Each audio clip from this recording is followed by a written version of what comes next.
বিসমিল্লাহির রহমানির রহিম। পরম করুণাময় ও অসীম দয়ালু আল্লাহর নামে শুরু।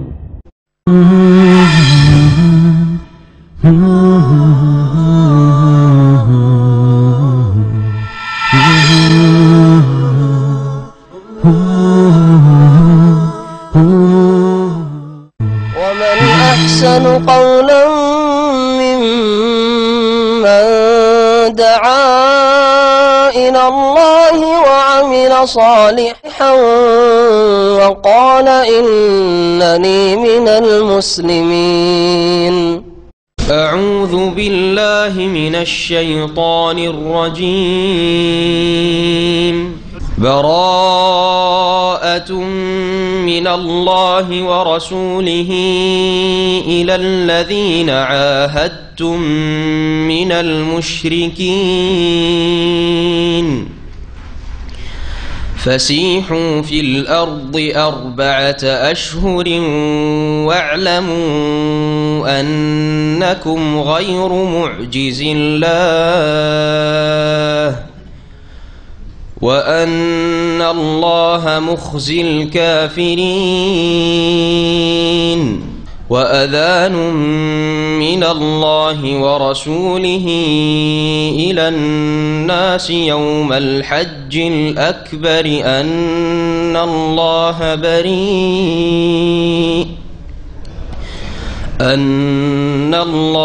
بريء من المشركين ورسوله فإن تبتم فهو خير لكم وإن توليتم فاعلموا أنكم غير معجز الله وبشر الذين كفروا بعذاب أليم. إلا الذين عاهدتم من المشركين ثم لم ينقصوكم شيئا ولم يظاهروا عليكم أحدا فأتموا إليهم عهدهم إلى مدتهم إن الله يحب المتقين.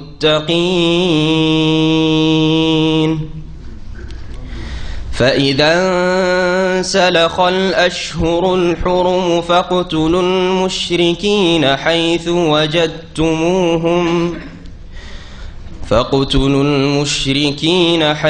وجدتموهم وخذوهم واحصروهم واقعدوا لهم كل مرصد فإن تابوا وأقاموا الصلاة وآتوا الزكاة فخلوا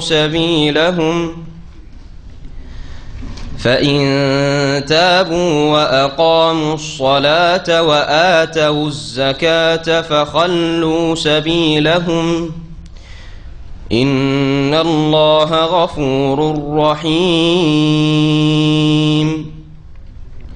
وإن أحد من المشركين استجارك فأجره حتى يسمع كلام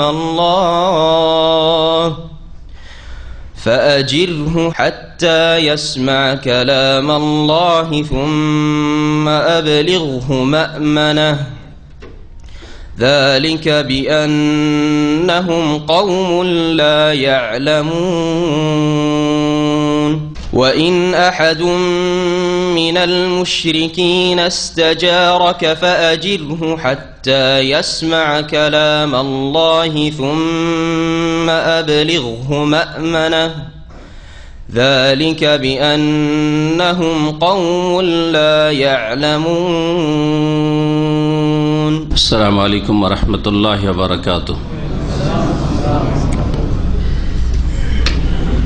إن الحمد لله نحمده ونستعينه ونستغفره ونعوذ بالله من شرور أنفسنا ومن سيئات أعمالنا من يهده الله فلا مضل له ومن يضلل فلا هادي له وأشهد أن لا إله إلا الله وحده لا شريك له وأشهد أن محمدا عبده ورسوله صلى الله تعالى عليه وعلى آله وصحبه وسلم تسليما كثيرا. أما بعد فأعوذ بالله من الشيطان الرجيم براءة من الله ورسوله إلى الذين عاهدتم من المشركين فسيحوا في الأرض 4 أشهر واعلموا أنكم غير معجز الله وأن الله مخزي الكافرين। মহান আল্লাহর সমস্ত প্রশংসা যে আল্লাহ পাক রব্বুল আলামিন কোরআনে কারীম নাযিল করেছেন। সালাত এবং সালাম নাযিল হোক নবী মুহাম্মদ রাসূলুল্লাহ সাল্লাল্লাহু আলাইহি ওয়াসাল্লামের উপর, যার প্রতি আল্লাহ পাক কোরআনে কারীম নাযিল করেছেন এবং কোরআনে কারীম দিয়ে আল্লাহ পাক অসংখ্য মানুষকে হেদায়েত দান করেছেন। আল্লাহ পাক তাদের দলে আমাদেরকে শামিল করেছেন, বলেন আলহামদুলিল্লাহ। কোরআনে কারীমের উপদেশ দিয়ে, আদেশ নিষেধ দিয়ে যারা হেদায়েত হয়ে গেছে তারা সহজে হেদায়েত হয়ে গেছে, ভাগ্যবান তারা। আর যাদের জন্য কোরআনে কারীমের উপদেশ, আদেশ নিষেধ যথেষ্ট হয়নি, তাদের জন্য আল্লাহ পাক রব্বুল আলামিন তারা যেন অন্যদের জন্য সত্য পথে, হক পথে আসার ক্ষেত্রে বাধা হয়ে না দাঁড়ায়, কাঁটার ভূমিকা পালন না করে, সেই জন্য আল্লাহ পাক রব্বুল আলামিন বল প্রয়োগের জিহাদ ফি সাবিলিল্লাহ, আল্লাহর দ্বীনকে সহজভাবে আল্লাহর বান্দা পর্যন্ত আল্লাহর জমিনে পৌঁছে দেওয়ার জন্য আল্লাহ পাক জিহাদ ফি সাবিলিল্লাহ নির্দেশ দান করেছেন। নবী করিম সাল্লাল্লাহু আলাইহি সাল্লাম নিজে সর্বস্তরের জিহাদ করেছেন। কথার জিহাদ, জবানের জিহাদ, শারীরিক জিহাদ, মানসিক জিহাদ, ইলমের জিহাদ, আমলের জিহাদ এবং সাইফ তরবারির জিহাদ, সবকিছুই নবী করিম সাল্লাল্লাহু আলাইহি সাল্লাম করেছেন। প্রত্যেকটি ক্ষেত্রে ইসলামের বিধিবিধান পালনের বিষয়ে যেসব শর্তগুলি রয়েছে সেগুলি সবসময় আমাদেরকে মনে রাখতে হবে। আজকে আমরা তাফসীর শুরু করব সূরা আত-তাওবা থেকে। সূরা আত-তাওবা এটি হচ্ছে এই সূরার প্রসিদ্ধ নাম।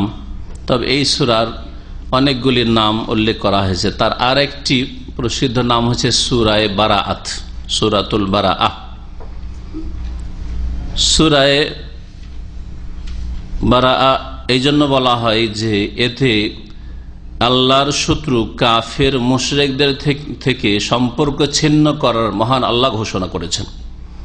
আল্লাহর কোনো সম্পর্ক নেই কাফের মুশরিকের সাথে এবং আল্লাহ রাসূল সাল্লাল্লাহু আলাইহি সাল্লামের কোনো সম্পর্ক নেই কাফের মুশরিকের সাথে। এই বারাআত সম্পর্ক ছেদের ঘোষণা আল্লাহ পাক করেছেন এর শুরুতে, বারাআতুম মিনাল্লাহি ওয়া রাসূলিহি ইলাল্লাযিনা আহাদতুম মিনাল মুশরিকিন। এই জন্য এই সূরার নামকরণ হয়েছে সূরায়ে বারাআত, সম্পর্ক ছেদের ঘোষণার সূরা। আর এই সূরার নাম যেটি প্রসিদ্ধ আপনাদের কাছে সূরায়ে তাওবা, এই জন্য যে এই সূরার একটি বা কয়েকটি আয়াতে ধারাবাহিক আল্লাহ পাক রব্বুল আলামিন সাহাবাই কেরামদের মধ্য থেকে বিশেষ করে 3 জন খাঁটি সাহাবাই কেরাম মুখলিস, তারা তাবুকের যুদ্ধে যাবো-যাচি করে যেতে পারেন নাই, অলসতে গাফিলতিতে থেকে গেছেন। আচ্ছা ওরা এগিয়ে যাক, আমরা বেরিয়ে গিয়ে রাস্তায় সাথ ধরে নিব। তারপরে যেতে পারেননি বা যাননি। আল্লাহ পাক রব্বুল আলামিন তাদের সততাকে দেখে তাদের তওবা আল্লাহ পাক কবুল করেছেন। এই ঘটনায় সহিহ বুখারীতে বিস্তারিত রয়েছে। 50 দিনের পরে আল্লাহ পাক রব্বুল আলামিন তাদের তওবা কবুল করলেন এবং ঘোষণা করলেন, লাকাদ তাবাল্লাহু আলান নবিয়্যি ওয়াল মুহাজিরিন ওয়াল আনসার। এই আয়াত দিয়ে আল্লাহ পাক শুরু করেছেন। আর তারপরে আল্লাহ রাব্বুল আলামিন বলছেন ওয়া আলাস সালাসাতিল্লাযিনা খুল্লিফু, আর বিশেষ করে ওই 3 জনের তওবা আল্লাহ কবুল করছেন যারা পেছনে থেকে গিয়েছিল। খুল্লিফু, পিছিয়ে থেকে গেছিল কিন্তু অন্তর তাদের পেছনে ছিল না। এই যাবো-যাচি করে, গরমের সময় ছিল, খেজুর পেকে আছে, একটু সংসারের কাজ সেরে নি, তারপরে গিয়ে দৌড় দিয়ে গিয়ে সাথ ধরে নেব, কিন্তু আর যেতে পারেনি। আল্লাহ পাক তাদের তওবা কবুল করে। তাদের একজন প্রসিদ্ধ সাহাবী কাব বিন মালিক রাদিয়াল্লাহু তাআলা আনহু, তাদের ইনশাআল্লাহ তাআলা ঘটনা যখন ওই আয়াতটি আসবে এতে আমি বিস্তারিত সহিহ বুখারীতে ওই হাদিসটা শোনাবো। ওতে হয়তো একদিন বা তারও বেশি লাগবে, কিন্তু একদিনে সারা চেষ্টা করব, এত লম্বা হাদিস রয়েছে। এই সূরা কোরআনে কারীমের সূরা হিসাবে সর্বশেষ সূরা নাযিল হয়েছে। এই মর্মে ইমাম ইবনে কাসির রহমতুল্লাহ আলাইহি যে মুফাসসির, প্রখ্যাত মুফাসসির এবং সবচেয়ে ভালো তাফসীর, কোরআনে কারীমের তাফসীর কোরআনে কারীমের আয়াত দিয়ে এবং রাসূলের হাদিস দিয়ে, সাহাবায়ে কেরামদের উক্তি দিয়ে সবচেয়ে উত্তম তাফসীর। উনি কোরআনের আয়াত দিয়ে যদি তাফসীর করতে পেরেছেন, একটি আয়াত সংক্ষেপে রয়েছে আর একটি আয়াত বিস্তারিত আয়াত নিয়েছেন, কয়েকটি আয়াত একটা আয়াতের তাফসীর নিয়ে এসেছেন। যারা তাফসীর গভীরভাবে পড়বে, তাফসীরুল আয়াত বিল আয়াত। তারপরে যে আয়াতগুলি তাফসীরে হয়তো আয়াত নেই অথবা আয়াত আছে তার সাথে হাদিসও আছে, হাদিস নিয়ে এসেছে, রাসূলুল্লাহ হাদিস থাকলে হাদিস নিয়ে এসেছেন, সহি হাদিস নিয়ে এসেছেন। যদি হাদিস না পেয়েছেন তাহলে সাহাবায়ে কেরামদের আসার, যেগুলি সাহাবায়ে কেরামদের উক্তি ওই আয়াত সম্পর্কে বা তাবেঈনদের উক্তি ওই আয়াত সম্পর্কে, এইভাবে তিনি তাফসীর করেছেন। তাফসীর বিল মাসুর, তাফসীর দুই ভাগে বিভক্ত, তাফসীর বিল মাসুর আসার অর্থাৎ কোরআন এবং হাদিস দিয়ে তাফসীর করা, আর তাফসীর বিল রায়, নিজের মতামত পেশ করে আরবি ভাষাকে সামনে রেখে, আরবি ভাষার গ্রামার, নাহসার, বালাগাত এসবকে সামনে রেখে তাফসীর করা, তাফসীর বিল রায়, নিজের মত পোষণ করায়। তো যেই তাফসীরগুলি আমাদের দেশে খুব জনসাধারণ মাঝে, যেহেতু তার স্লোগান খুব বেশি হয়েছে আর তার প্রচার খুব বেশি হয়েছে, আর জনসাধারণ সেই তাফসীরগুলি পড়ে আর অনেক ক্ষেত্রে বিভ্রান্তির শিকার হয়। সেই তাফসীরগুলিতে কোরআন আয়াতকে সামনে রেখে অথবা রাসূলের হাদিসকে সামনে রেখে, সাহাবায়ে কেরামদের আমলকে, উক্তিকে সামনে রেখে তাফসীর করা হয়নি। এই তাফসীরগুলির একটি তাফসীর হচ্ছে তাফহিমুল কোরআন, আর একটি হচ্ছে ফি জালালিল কোরআন। এই দুটি তাফসীর বিল রায়। এই তাফসীরগুলি ভালো আলেমদের পড়া উচিত, যারা ভুলগুলি ধরতে পারবে। আর জনসাধারণ পড়লে বহু জায়গায় গিয়ে এমন গুমরাহির শিকার হয়ে যাবে, আর যা হয়েছে ধর্মের নামে এক শ্রেণীর লোকদের গুমরাহি, তা অনেকেই হয়তো উপলব্ধি করছেন। তো এই সূরা হিসাবে সর্বশেষ সূরা। ইমাম ইবনে কাসির রহমতুল্লাহ আলাইহি বলছেন যে হাযিহি সূরাতুল কারীমা মিন আওয়াখির মা নাযালা আলা রাসূলিল্লাহ সাল্লাল্লাহু আলাইহি ওয়াসাল্লাম। এই সূরাটি নবী সাল্লাল্লাহু আলাইহি ওয়াসাল্লামের উপর সর্বশেষ সূরা যা নাযিল হয়েছে। কামা রাওয়াল বুখারী, যেমন ইমাম বুখারী রহমতুল্লাহ আলাইহি বর্ণনা করেছেন সহিহ আনিল বারা বিন আযিব রাদিয়াল্লাহু তাআলা আনহু থেকে, কাল তিনি বলছেন আখিরু আয়াতিন নাযালাত, সর্বশেষ আয়াত যেটি নাযিল হয়েছে সেটি হচ্ছে সূরা নিসার আয়াত নম্বর 176। ইয়াস্তাফতুনাকা ফিন নিসা ইয়াস্তাফতুনাক কুলিল্লাহু ইফতিকুম ফিল কালালা। হে নবী, তোমাকে তারা ফতোয়া জিজ্ঞেস করছে, মানে মাসআলা জিজ্ঞেস করছে। ইস্তিফতা মানে ফতোয়া জিজ্ঞেস করা, মাসলা জিজ্ঞেস করা। কোরআনে কারীমে এই শব্দটি ব্যবহৃত হয়েছে। সুতরাং ফতুয়া মানুষের মন গড়া হবে না, কোরআন এবং হাদিস ভিত্তিক হবে। আর কেউ যদি মন গড়া ফতুয়া দেয় তাহলে সেই ফতুয়া কোনো মূল্য রাখে না, কারণ ফতুয়া হইতে হবে ওহী ভিত্তিক হইতে। ইস্তাফতুনাকা, হে নবী, তোমাকে ফতোয়া জিজ্ঞেস করেছে, এখন তুমি ফতোয়ার উত্তর দিতে পারছো না যতক্ষণ ওহী না আসছে। আমি ওহী করছি। যে এই যে মাসলা জিজ্ঞাসা করা হয়েছে কালালার মাসলা, কালালা এমন ব্যক্তিকে বলা হয় যার মূল নেই আর যার শাখাও নেই। মানে এমন ব্যক্তি মারা গেছে যার মূল মানে বাপ মা নেই, দাদা দাদিও নেই, ওপরে কেউ নেই, আর শাখাও নেই মানে ছেলে মেয়েও নেই আর ছেলে মেয়েদের ছেলে মেয়েও নেই। এইরকম ব্যক্তিকে কালালা বলা হয়। ওসুলও নেই এবং ফরু নেই এই ব্যক্তির। ইস্তাফতুনাকা, হে নবী, তোমাকে মাসআলা জিজ্ঞাসা, ফতোয়া জিজ্ঞাসা। কুলিল্লাহ, হে নবী তুমি বলো, আল্লাহু ইফতিকুম, কে ফতোয়া দিচ্ছেন? আফতা ইফতি মানে ফতোয়া দেওয়া, আর ইস্তিফতা মানে ফতোয়া জিজ্ঞেস করা। সিনতা হয়ে গেলে জিজ্ঞাসার অর্থ হয়, আর আফতা বা বেফাল গেলে ফতোয়া দেওয়া হয়। কুলিল্লাহু ইফতি, কুল, হে নবী বলো, আল্লাহু ইফতিকুম, আল্লাহ তোমাদেরকে ফতোয়া দিচ্ছেন, মাসলা বলে দিচ্ছেন ওহীতে, ফিল কালালা, কালালা মৃত ব্যক্তি সম্পর্কে।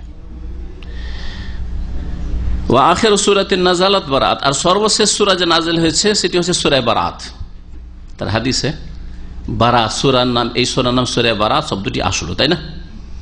সূরা বারাত সর্বশেষ সূরা, আর আয়াত হিসাবে এই কালালার আয়াত হচ্ছে শেষ আয়াত। তাহলে ধরে নিতে হয় যে সূরা নিসার আয়াত নম্বর 176 হচ্ছে শেষ আয়াত, কিন্তু শেষ আয়াতগুলির একটি। কারণ কয়েক রকমের হাদিস রয়েছে এই মর্মে সর্বশেষ আয়াত সম্পর্কে পরস্পর বাহ্যিক বিরোধী হাদিস। সেই জন্য সমন্বয় করতে গিয়ে মুহাদ্দিসিন কিরাম বলেছেন যে এগুলো মিন আওয়াখিরে, আখির আয়াতিন নয়, মিন আওয়াখিরে মা নাযালাত, সর্বশেষ যে আয়াতগুলি নাজল হয়েছিল বা শেষ যুগে যে আয়াতগুলি নাজল, তার একটি হচ্ছে কালালা সম্পর্কিত ফারায়েজের আয়াত, আর আরেকটি হচ্ছে যেমন আপনাদের সাধারণ মানুষদের জানা রয়েছে। কোন আয়াতটি শেষে নাজল হয়েছে? আলিয়াউমা আকমালতু লাকুম দীনাকুম, আলিয়াউমা আকমালতু লাকুম দীনাকুম ওয়া আতমামতু আলাইকুম নি'মাতি ওয়া রাদিতু লাকুমুল ইসলাম। সূরা মায়েদার শুরুতে, কয় নম্বর আয়াত? 3 লম্বা আয়াতের একটা অংশ, আলিয়াউমা আকমালতু লাকুম। এটা শেষ দিকে নাজল হয়েছে। নাজল হয়েছে কখন? আরাফার মাঠে। আরাফা হয়েছে কখন? জিলহজ মাসে, জিলহজ মাসের 9 তারিখ। তারপর জিলহজ মাসের আরো 20-21 দিন গেল, তারপরে মুহররম গেল, সফর গেল, রবিউল আউয়াল মাসের 12 তারিখে নবী সাল্লাল্লাহু আলাইহি ওয়াসাল্লাম ইন্তেকাল করলেন। তাহলে তো অনেক আগেই এটা নাজল হয়েছে। তো এইটি শেষ আয়াত। তার মানে আর প্রায় 3 মাস, কতদিন হচ্ছে? মুহররম, সফর আর রবিউল আউয়াল মাসের 12 আর এদিকে 20, 81-82 দিন। তো এই কোনো আয়াত নাজল হয়নি। এটা হইতে পারে যে কোনো আয়াত নাজল না হয়েছে, হতে পারে তার মাঝখানে কালালা আয়াত নাজল হয়েছে, অথবা কালালা তার আগে হয়েছে, এটাও হতে পারে, নিশ্চিত বলা মুশকিল। সর্বশেষ যে আয়াত নাজল হয়েছে সেটি হচ্ছে সূরা বাকারা আয়াত নম্বর 281, আয়াত নম্বর 281। সেটি হচ্ছে ওয়াত্তাকু ইয়াওমান তুরজাউনা ফীহি ইলাল্লাহ সুম্মা তুওয়াফা কুল্লু নাফসিন মা কাসাবাত ওয়া হুম লা ইউযলামুন। ওয়াত্তাকু ইয়াওমান তুরজাউনা ফীহি ইলাল্লাহ, সেই দিনকে ভয় করো যেই দিন তোমাদেরকে ফিরিয়ে নিয়ে আসা হবে আল্লাহর কাছে। সবাইকে আল্লাহর কাছে আসতে হবে। সেই দিনকে যদি ভয় করো সব ঠিক হয়ে যাবে, নামাজ ঠিক হয়ে যাবে, আখলাক চরিত্র ঠিক হয়ে যাবে, হারাম থেকে পুরোপুরি বেঁচে থাকবে। সেই দিন আল্লাহর কাছে ফিরে আসতে হবে। একটি কথা সব প্রকাশ পাবে। লা তাখফা মিনকুম খাফিয়া, কোনো কিছু গোপন রাখতে পারবে না। তুরজাউনা ফীহি ইলাল্লাহ, আর তারপর আল্লাহর কাছে ফিরিয়ে নিয়ে এসে 7 খুন মাফ, সবকিছু শিরক মাফ, কুফরি মাফ, বিদআত মাফ, আর খুন মাফ, সব মাফ। নামাজ পড়লে না তাও মাফ, সব মাফ। সুম্মা তুওয়াফা কুল্লু নাফসিন মা কাসাবাত, যা কিছু করেছে প্রত্যেক ব্যক্তিকে পূর্ণরূপে তার প্রতিদান দিয়ে দেওয়া হবে। ওয়া হুম লা ইউযলামুন, কোন জুলুম সেখানে করা হবে না। দুনিয়ায় হক নষ্ট হইতে পারে, আদালতে গিয়ে ন্যায্য অধিকার না পাওয়া যেতে পারে, কিন্তু সেখানে সকলেই ন্যায্য অধিকার পেয়ে যাবে। যে যেমন করেছ ফল পেয়ে যাবে। সেই দিনকে ভয় করো। এই আয়াত নবী করিম সাল্লাল্লাহু আলাইহি ওয়াসাল্লামের ইন্তেকালের মাত্র 5 দিন আগে নাযিল হয়েছে। এই মর্মে একটি হাদিস পাওয়া যায়, আল্লাহু আ'লাম। যাই হোক, এই সূরাতে আরেকটি বিষয় শুরুতে উল্লেখ করা জরুরি, সেটা হচ্ছে যে আপনারা হয়তো খেয়াল করেছেন, আমি সূরা শুরু করলে সাধারণত সুন্নতি খুতবার পরে আউযু বিল্লাহর সাথে কি করি? বিসমিল্লাহ পড়ি। কিন্তু আজকে সূরা শুরু করেছি, তারপর বিসমিল্লাহ পড়িনি কিন্তু আমি, ঠিক না? কেন পড়িনি? লিখাও নাই, এখানে লেখা আছে নেই জি, কিন্তু সূরা ফাতিহায় লেখা আছে, প্রত্যেকটা সূরায় লেখা আছে, একমাত্র সূরায় তওবা ছাড়া। এই সূরাতে বিসমিল্লাহ কেন নেই? ইবনে কাসির রাহমাতুল্লাহ আলাইহি বলছেন, এতে নানান মত রয়েছে। সবগুলি মতের মধ্যে যেগুলো প্রসিদ্ধ, একটু শক্তিশালী, সেই মতগুলি বয়ান করব। ওয়া ইন্নামা লাম ইউবাসমাল ফি আউয়ালিহা, সূরা তওবার শুরুতে বিসমিল্লাহ লেখা হয়নি। লিআন্না সাহাবাতা লাম ইয়াকতুবুল বাসমালাতা ফি আউয়ালিহা ফিল মুসহাফিল ইমাম, কারণ সাহাবায়ে কেরামগণ যখন কোরআন একত্রিত করে লিখেছিলেন ওসমান রাদিয়াল্লাহু তাআলার খেলাফত আমলে, তখন তারা সূরা তওবার শুরুতে লিখেননি ফিল মুসহাফিল ইমাম, সেই মুসহাফটিতে, সেই কোরআনের কপিটিতে, যেটাকে আল ইমাম বলা হয়। ওসমান রাদিয়াল্লাহু তাআলা যে কপি তৈরি করেছেন কোরআনে কারীমের প্রথম নুসখা, প্রথম কপি, সেটাকে বলা হয় কি? আল মুসহাফ আল ইমাম। ইমাম মানে মুখ্য। ইমাম মানে কি? মুখ্য, মুখ্যমন্ত্রী, প্রধানমন্ত্রী বলছেন না? ইমাম মানে প্রধান, ইমাম মানে মুখ্য, ইমাম মানে নেতা। মুসহাফ মুখ্য, মুসহাফ মানে আসল মুসহাফ, যেই মুসহাফ, যেই কোরআনে কারীমের কপিকে সামনে রেখে সারা পৃথিবীতে যত কোরআনে কারীম আর যত কেরাত এসছে, সেই কোরআনে কারীমের যে কপি ওসমান রাদিয়াল্লাহু তাআলা আনহু তৈরি করা প্রথম, তাকে ভিত্তি করে, তাতে যেহেতু নোক্তাও ছিল না, তাতে ছিল না হরকত, জের জবর ছিল না, যার ফলে বিভিন্ন কেরাতের যে পার্থক্যগুলি হয়েছে সেগুলির অবকাশও সেই কোরআনে কারীমে ছিল। যেমন সুকারা লেখা আছে, সিন কাফ রা, আর ইয়া লেখা আছে, সেটাকে সোকারা পড়া যাবে, সাকরেও পড়া যাবে, সাকরাও পড়া যাবে, বুঝা গেছে? জি ওয়াদ্দোহে ওয়াল্লাইলি ইযা সাজা সাজে পড়া যাবে, তো পড়ার অবকাশ ছিল।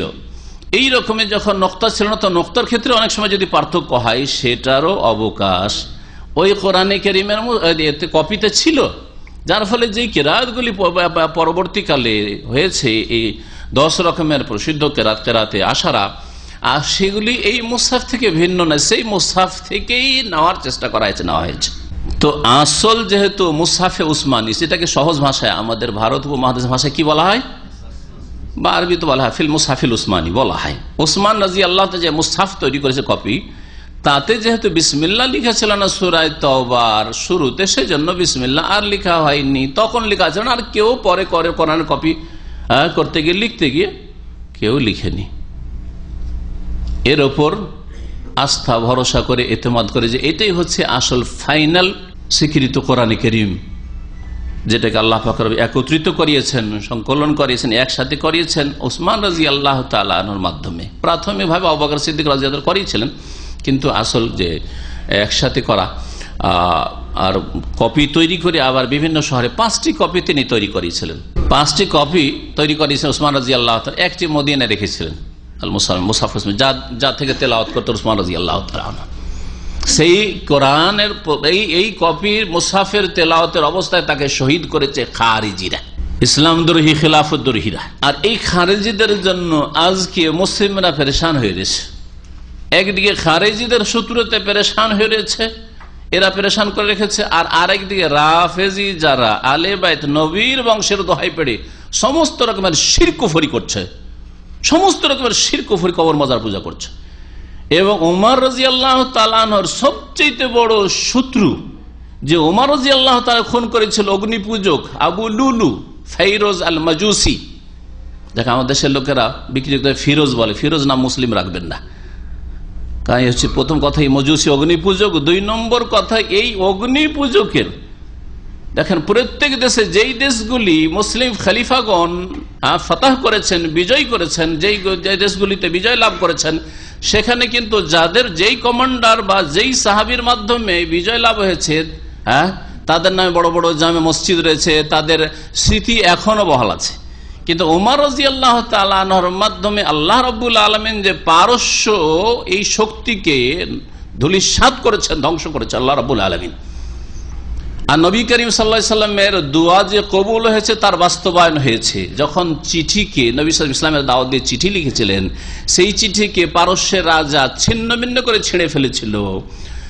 ওই সময় খবর পেলেন আর অপমান করেছিল দূতকে। রাসূলুল্লাহ সাল্লাল্লাহু আলাইহি ওয়াসাল্লাম সংবাদ পেলেন যে আমার চিঠিকে ছিঁড়ে ফেলা হয়েছে, সেই কাফের শাসক অগ্নিপূজক ইরানি ছিঁড়ে ফেলেছে, আর আমার দূতকে অপমান করেছে। অথচ দূত যে কোনো সংবাদ নিয়ে আসুক না কেন, তাকে অপমান করা, অপদস্থ করা দিন ইসলামেও জায়েজ নাই, এবং সেই আইন আজকেও আছে ইসলামের এই আইন।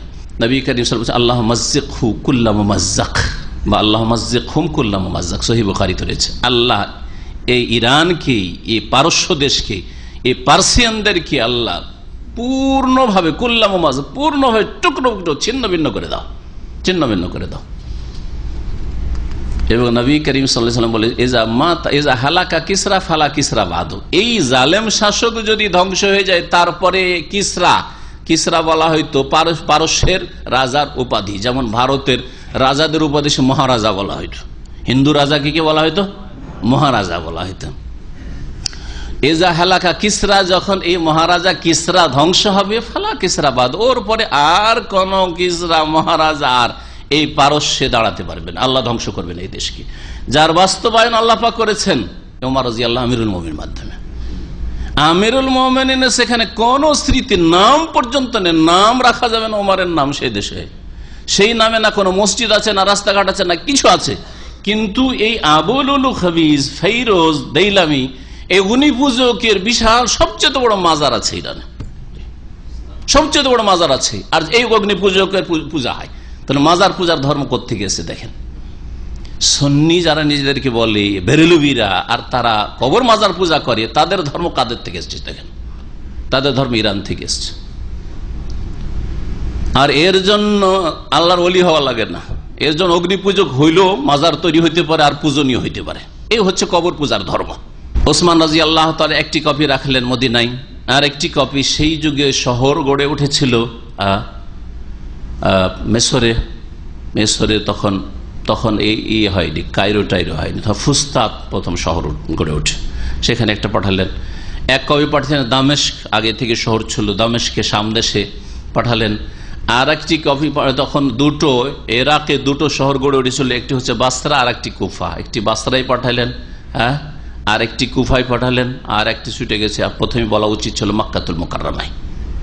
এই 5 কপি, এই কপিগুলি তিনি পাঠিয়েছিলেন, যেটাকে মুসাফে উসমানী বলা হয়, যেটা উসমান রাদিয়াল্লাহু তাআলার কাছে ছিল। তো তিনি কেন লিখলেন উসমান রাদিয়াল্লাহু তাআলা সূরা তওবার আগে কেন লিখলেন না বিসমিল্লাহ? এই জন্য বলছেন ইবনে কাসির, বল ইক্তাদু ফি যালিকা বিআমিরিল মুমিনিন উসমান ইবনে আফফান রাদিয়াল্লাহু আনহু, সাহাবায়ে কেরামরা উসমান রাদিয়াল্লাহু তাআলা আনহু অনুসরণ করেছেন। আর উসমান রাদিয়াল্লাহু তাআলা আনহু কেন লিখেননি? কারণ রাসূলুল্লাহ সাল্লাল্লাহু আলাইহি সাল্লাম যখন লিখাতেন সূরাগুলি তখন বলতেন এটা বা আয়াতগুলি, এটা এই আয়াতটা অমুক সূরা রাখো, বা এই আয়াতগুলি অমুক সূরায় রাখো, এই আয়াতগুলি অমুক সূরায়, কারণ একসাথে তো গোটা সূরা নাযিল হইতো না। আর তারপরে নবী করিম সাল্লাল্লাহু আলাইহি ওয়াসাল্লাম পার্থক্য করে দিতেন, কিন্তু সাহাবায়ে কেরামরা সূরা তওবা আর সূরা আনফালের মাঝে পার্থক্য বুঝতে পারেননি যে দুটো ভিন্ন সূরা না একটি সূরা বিসমিল্লাহ। যার ফলে বিসমিল্লাহ নেই, সুতরাং আমরাও বিসমিল্লাহ আর লিখছি না, যেহেতু বিসমিল্লাহ আগে থেকে লেখা নেই, বিসমিল্লাহ লিখছি না। কেন বিসমিল্লাহ লেখা হয়নি এই মর্মে আরো একটি উক্তি বলা হয়েছে, সেটা হচ্ছে যে সূরা আনফাল এর আগে যে সূরাটি আছে, সূরা আনফাল আর সূরা তওবার বিষয়বস্তু একই। যখন তাফসীর পড়বেন তখন বুঝতে পারবেন, আর কেউ যদি তরজমা পড়ে থাকেন তো জানা আছে। বিষয়বস্তু বিভিন্ন রকম থাকলেও মুখ্য বিষয়বস্তু এক। মুখ্য বিষয়বস্তু হচ্ছে জিহাদ ফি সাবিলিল্লাহ। জিহাদ ফি সাবিলিল্লাহর কথা সূরা আনফাল আর সূরা তওবায় বিশেষভাবে বিস্তারিত উল্লেখ করা হয়েছে। আর এছাড়া সূরা মুহাম্মদ রয়েছে, যার অপর নাম সূরা কিতাল, সূরা মুহাম্মদ রয়েছে। সূরা বাকারাতে কিছু আয়াত রয়েছে। কেউ বলেছেন যে সূরা তওবাতে যেহেতু আল্লাহ রাব্বুল আলামিনের পক্ষ থেকে এবং রাসূলের পক্ষ থেকে কাফের মুশরিকদের সাথে সম্পর্ক ছেদের ঘোষণা করা হয়েছে, সম্পর্ক ছেদটি দয়ার পরিপন্থী। আর বিসমিল্লাহির রহমানির যাতে রহমান রহিম, আল্লাহ রহমান রহিমের গুণ রয়েছে, সুতরাং এই জন্য হয়তো উল্লেখ করা হয়নি। এগুলি তাফসীরকারদের ইজতিহাদ, আল্লাহু আলাম। তবে আসলে সাহাবায়ে কেরামরা এখানে বিষয়বস্তু একই রকম দেখেছেন, আর দুই সূরার মাঝখানে বিসমিল্লাহ তারা পাননি, তাই তারা বিসমিল্লাহ সূরা তওবার শুরুতে লিখেন নাই। তাফসীরের দিকে আসি। আমাদের সময় খুব অল্প, আজকাল শীতকাল কাছে আসছে। আল্লাহ পাক রব্বুল আলামিন ইরশাদ করেছেন, বারাআতুম মিনাল্লাহি ওয়া রাসূলিহি ইলাল্লাযিনা আহাদতুম মিনাল মুশরিকিন।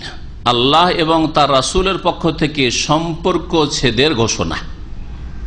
বারাআতুন এলান ও বারাআতিন, হাযা এলান ও বারাআতিন মিনাল্লাহি ওয়া রাসূলিহি, এরকম ছিল। এটি হচ্ছে সম্পর্ক ছেদের ঘোষণা মিনাল্লাহি ওয়া রাসূলিহি, আল্লাহর তরফ থেকে এবং তার রাসূলের তরফ থেকে। কার সাথে? ইলাল্লাযিনা আহাদতুম মিনাল মুশরিকিন, ওই সব লোকদের উদ্দেশ্যে যাদের সাথে হে মুমিন মুসলিমরা, হে নবী এবং নবীর সাথী সঙ্গীরা, তোমরা চুক্তি করেছো মুশরিকদের মধ্য থেকে।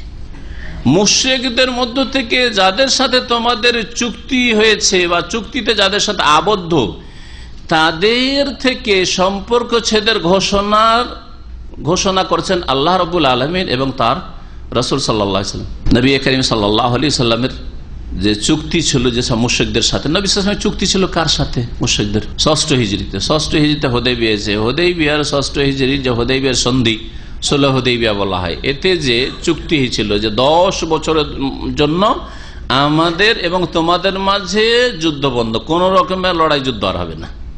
এর আগে বদর হয়েছে, অহদ হয়েছে, খন্দক হয়েছে পঞ্চম হিজরিতে, আর 10 বছরের জন্য হবে না। 10 বছর যদি পুরা করতো তারা, তাহলে ষষ্ঠ হিজরি থেকে 16 হিজরি পর্যন্ত চলে যেত, তাই না?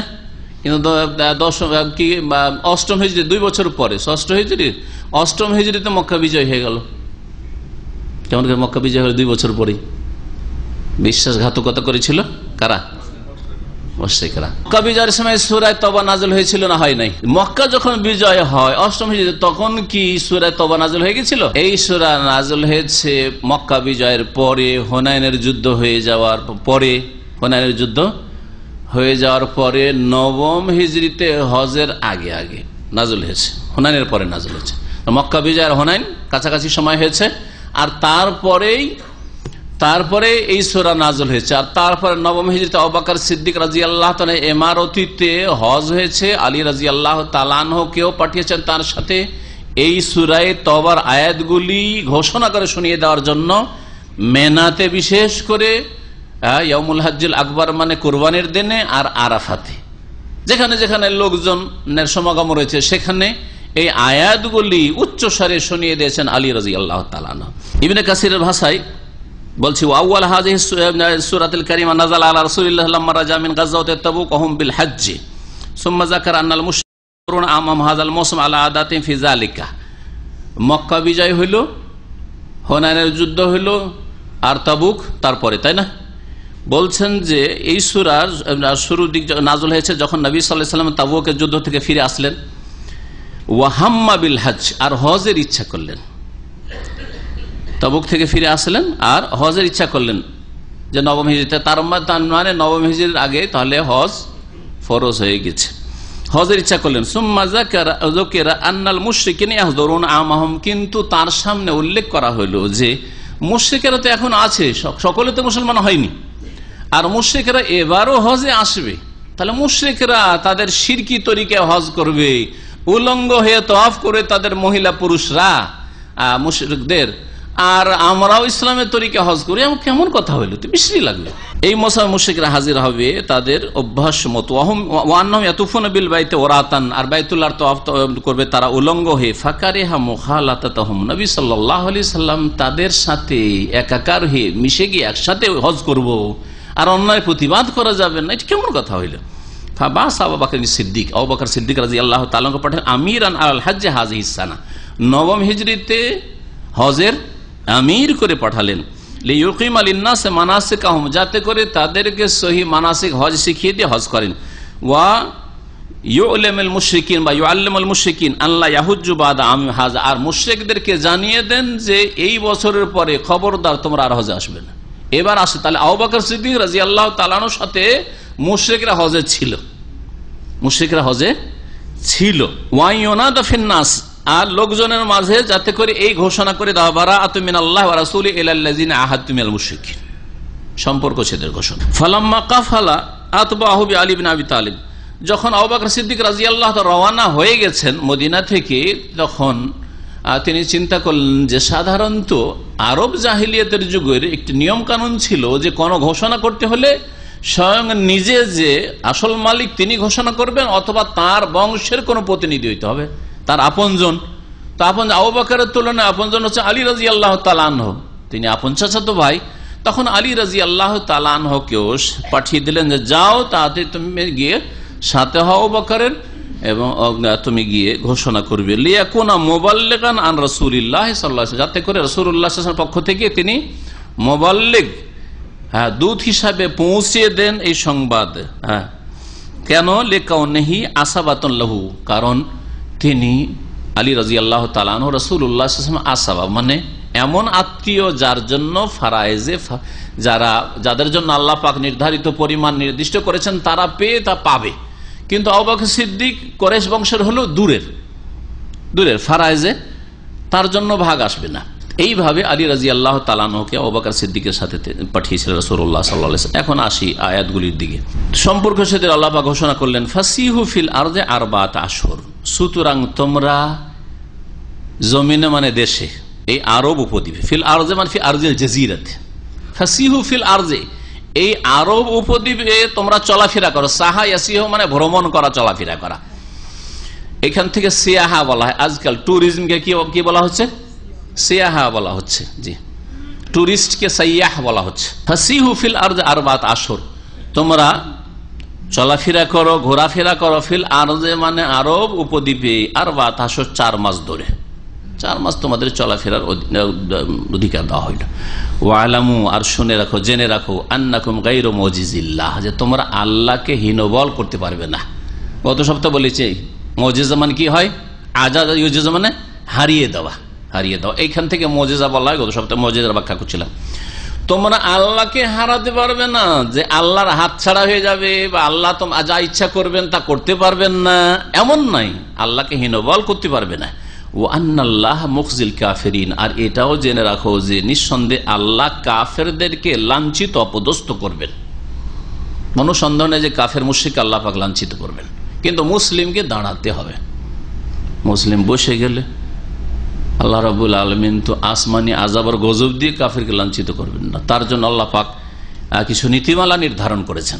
4 মাস ধরে তাহলে তাদেরকে কি করা হলো, অনুমতি দেওয়া হলো, 4 মাস চলাফেরার অনুমতি দেওয়া হলো। তাহলে যে হজে এসেছিল, হজে ঘোষণা শুনিয়ে দেওয়া হলো, এই ঘোষণা শোনানো হলো হজের দিনে, তাই না? হজের দিনে শুনিয়ে দেওয়া হলো। হজের দিন থেকে 4 মাস গণেন তো, তাহলে জিলহজ মাসের আরো 20 দিন আছে, ঠিক না?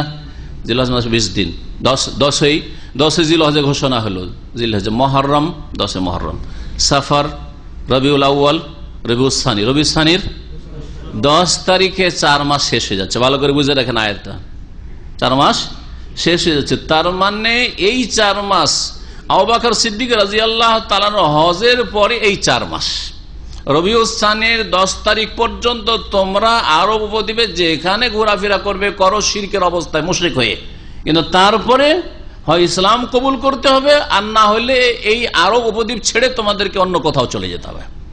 এটা ইসলামের ঘোষণা। কারণ নবী করিম সাল্লাল্লাহু আলাইহি ওয়াসাল্লাম এই মর্মে অনেক হাদিস রয়েছে। সময়ের স্বল্পতার জন্য সবগুলি হাদিস বলবো না, 1-2টি বলছি। নবী সাল্লাল্লাহু আলাইহি ওয়াসাল্লাম বলেছেন, লা ইয়াজতামিউ ফি জাজিরাতিল আরাবে দীনান, আরব উপদ্বীপে 2 দিন 2 ধর্ম কখনো একত্রিত হতে পারে না। আরব উপদ্বীপে 2 ধর্ম থাকবে, ইসলামও থাকবে আর মূর্তি পূজাও হবে, ইসলামও থাকবে আর ইহুদিজমও থাকবে, বৌদ্ধিজমও থাকবে, অথবা খ্রিস্টান ধর্ম থাকবে। লা ইয়াজতামিউ ফিল জাজিরাতিল আরাব দীনান, 2 ধর্ম একত্রিত হতে পারে না। আরো বলেছেন নবী করিম সাল্লাল্লাহু আলাইহি ওয়াসাল্লাম, আখরিজুল মুশরিকিনা মিন জাজিরাতিল আরব, মুশরিকদেরকে আরব উপদ্বীপ থেকে বের করে দাও। নবী করিম সাল্লাল্লাহু আলাইহি ওয়াসাল্লাম এটা নির্দেশ ছিল। নবী করিম সাল্লাল্লাহু আলাইহি ওয়াসাল্লাম মদিনা থেকে, মক্কা থেকে বের করে দিয়েছিলেন। হারামের এলাকায় আসা নিষেধ ছিল, কিন্তু খাইবারে ইহুদিরা থেকে গিয়েছিল। এই হাদিসের বাস্তবায়ন করেছিলেন আমিরুল মুমিনিন ওমর ফারুক রাদিয়াল্লাহু তাআলা আনহু। খাইবার থেকে এই ইহুদিদেরকে তাড়িয়ে দিয়েছিলেন শাম দেশের দিকে। আল্লাহ রাব্বুল তারপরে বলছেন, ওয়া আযানু মিনাল্লাহি ওয়া রাসূলিহি, আর ঘোষণা আরো শোনানো হচ্ছে আল্লাহর পক্ষ থেকে আর তার রাসূলের পক্ষ থেকে, ইলান নাসি, সকল মানুষের উদ্দেশ্যে, ইয়াউমাল হজ্জিল আকবারে, বড় হজের দিবসে, মহান হজের দিবসে। মহান হজের দিবস কি? মহান হজের দিবস হচ্ছে, মহান হজের দিবস হচ্ছে কুরবানির দিন। অধিকাংশ মুফাসসির দিন করে, ভালো করে শুনে রাখেন। ইয়াউমুল হজ্জিল আকবার, বড় হজের দিন। বড় হজের দিন মানে কি বললাম? কুরবানির দিন। কেন? এটা সবচেয়ে শক্তিশালী মত। কেন? এই জন্য যে হজের অধিকাংশ কাজগুলি 10 তারিখে করা হয়। হজের যতগুলি কাজ হিসাব করে দেখেন, প্রায় কাজগুলি কিন্তু আদায় করা হয় কখন? 10 তারিখে। প্রথম জামরায় পাথর মারলেন, 2 নম্বরে কোরবানি, 3 নম্বরে মাথা মুন্ডন, 4 নম্বরে বাইতুল্লাহর তওয়াফে ফাজা, তওয়াফে জিয়ারা, 5 নম্বরে সাফা মারওয়ার সাই, যদি হজে তামাত্তু থাকে সাই আলাদা, আর যদি হজে কিরান থাকার আগে সাই না করে থাকেন, হজে ইফরাদ থাকে আগে সাই না করে থাকেন, তাহলে সাই। 5টি কাজ, হজের 5টি গুরুত্বপূর্ণ কাজ আদায় করতে হয় এই 10 তারিখে। এই জন্য ইয়াউমুল হজ্জিল আকবরের তাফসীর আছে এটা। কেউ কেউ বলেছে ইয়াউমুল হজ্জিল আকবর আরাফার দিন, কিন্তু সেই মতটি দুর্বল। এই দিনকে বোঝানো হয়েছে। আর তার একটা যুক্তিও আছে, সেটা হচ্ছে যে কুরাইশরা আরাফায় হজ করতে যেত না। মুশরিকদেরকে না শোনানোর উদ্দেশ্য, মুশরিকদেরকে না ঘোষণা শোনাইতে বলছেন আল্লাহ রাব্বুল আলামিন। তো কুরাইশদের মধ্যে থেকে যারা ইসলাম কবুল করেনি, তারা আরাফা হজে যায় না, তো আরাফা ঘোষণা করে কি করে হবে? আরাফা তো কুরাইশরা শুনতেই পাবে না। এই জন্য আসল ঘোষণা হয়েছিল মেনাতে, যাতে করে এখানে কুরাইশদেরকেও পাওয়া যায়, কুরাইশ মুশরিকদেরকেও, আর অন্য এলাকার মুশরিকদেরকেও পাওয়া যায় মেনাতে।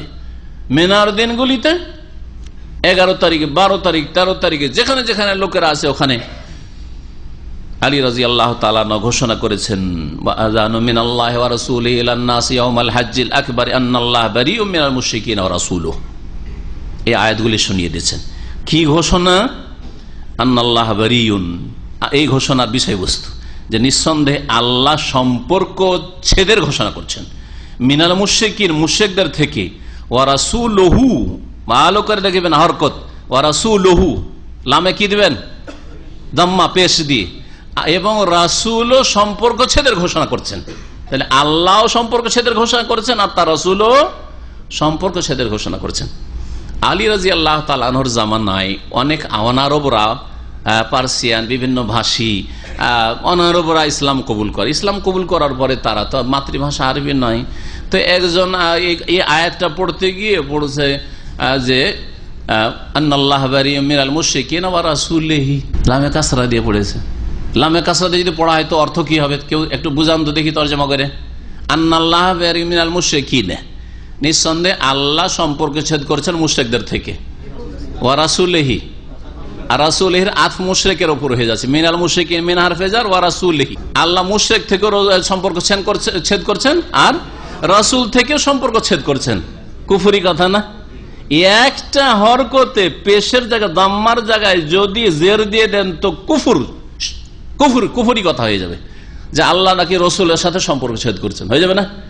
এইরকম যখন পড়ে ফেললো তো মাথায় হাত দিলেন আলী রাজি, কি হইল রে, কিন্তু আরবি ভাষার অবস্থাই খারাপ, কিন্তু কুফরি কথা মুসলিমরা পড়বে আর বুঝবে না। তো অনারবদের সাথে মিক্সচার হতে, আজকাল অনারবদের সাথে মিক্সচার হতে এমন হয়েছে আরবদের অবস্থা যে শুদ্ধ ভাষায় বলতে পারে না, হয় তাদের ঘরের মাতৃভাষা বলে যেটা কোরআনের ভাষা নয়, আর না হলে আপনাদের মতো মোকাস্তার ভাঙাচর এমন ভাষা বলে যে এই ভাষাকে যে কত যে কষ্ট দিয়েছে, ভেঙে ভেঙে টুকরো করে, আনাফি রু, আনাফি কালাম, আনাফি আক্কেল, আনাফি সরব, আস্তাগফিরুল্লাহ ওয়া আতুবু ইলাইহি।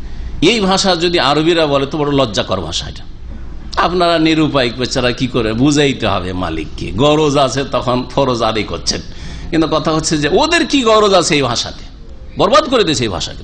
তাদের জন্য বলা জায়েজ না এই ভাষা, মুকাসসার ভাষা। তাদের শুদ্ধ ভাষাতে আপনাদের বোঝানোর চেষ্টা করা উচিত। তাদের বাড়ির খাদ্দামারা কি করে বুঝতে পারে?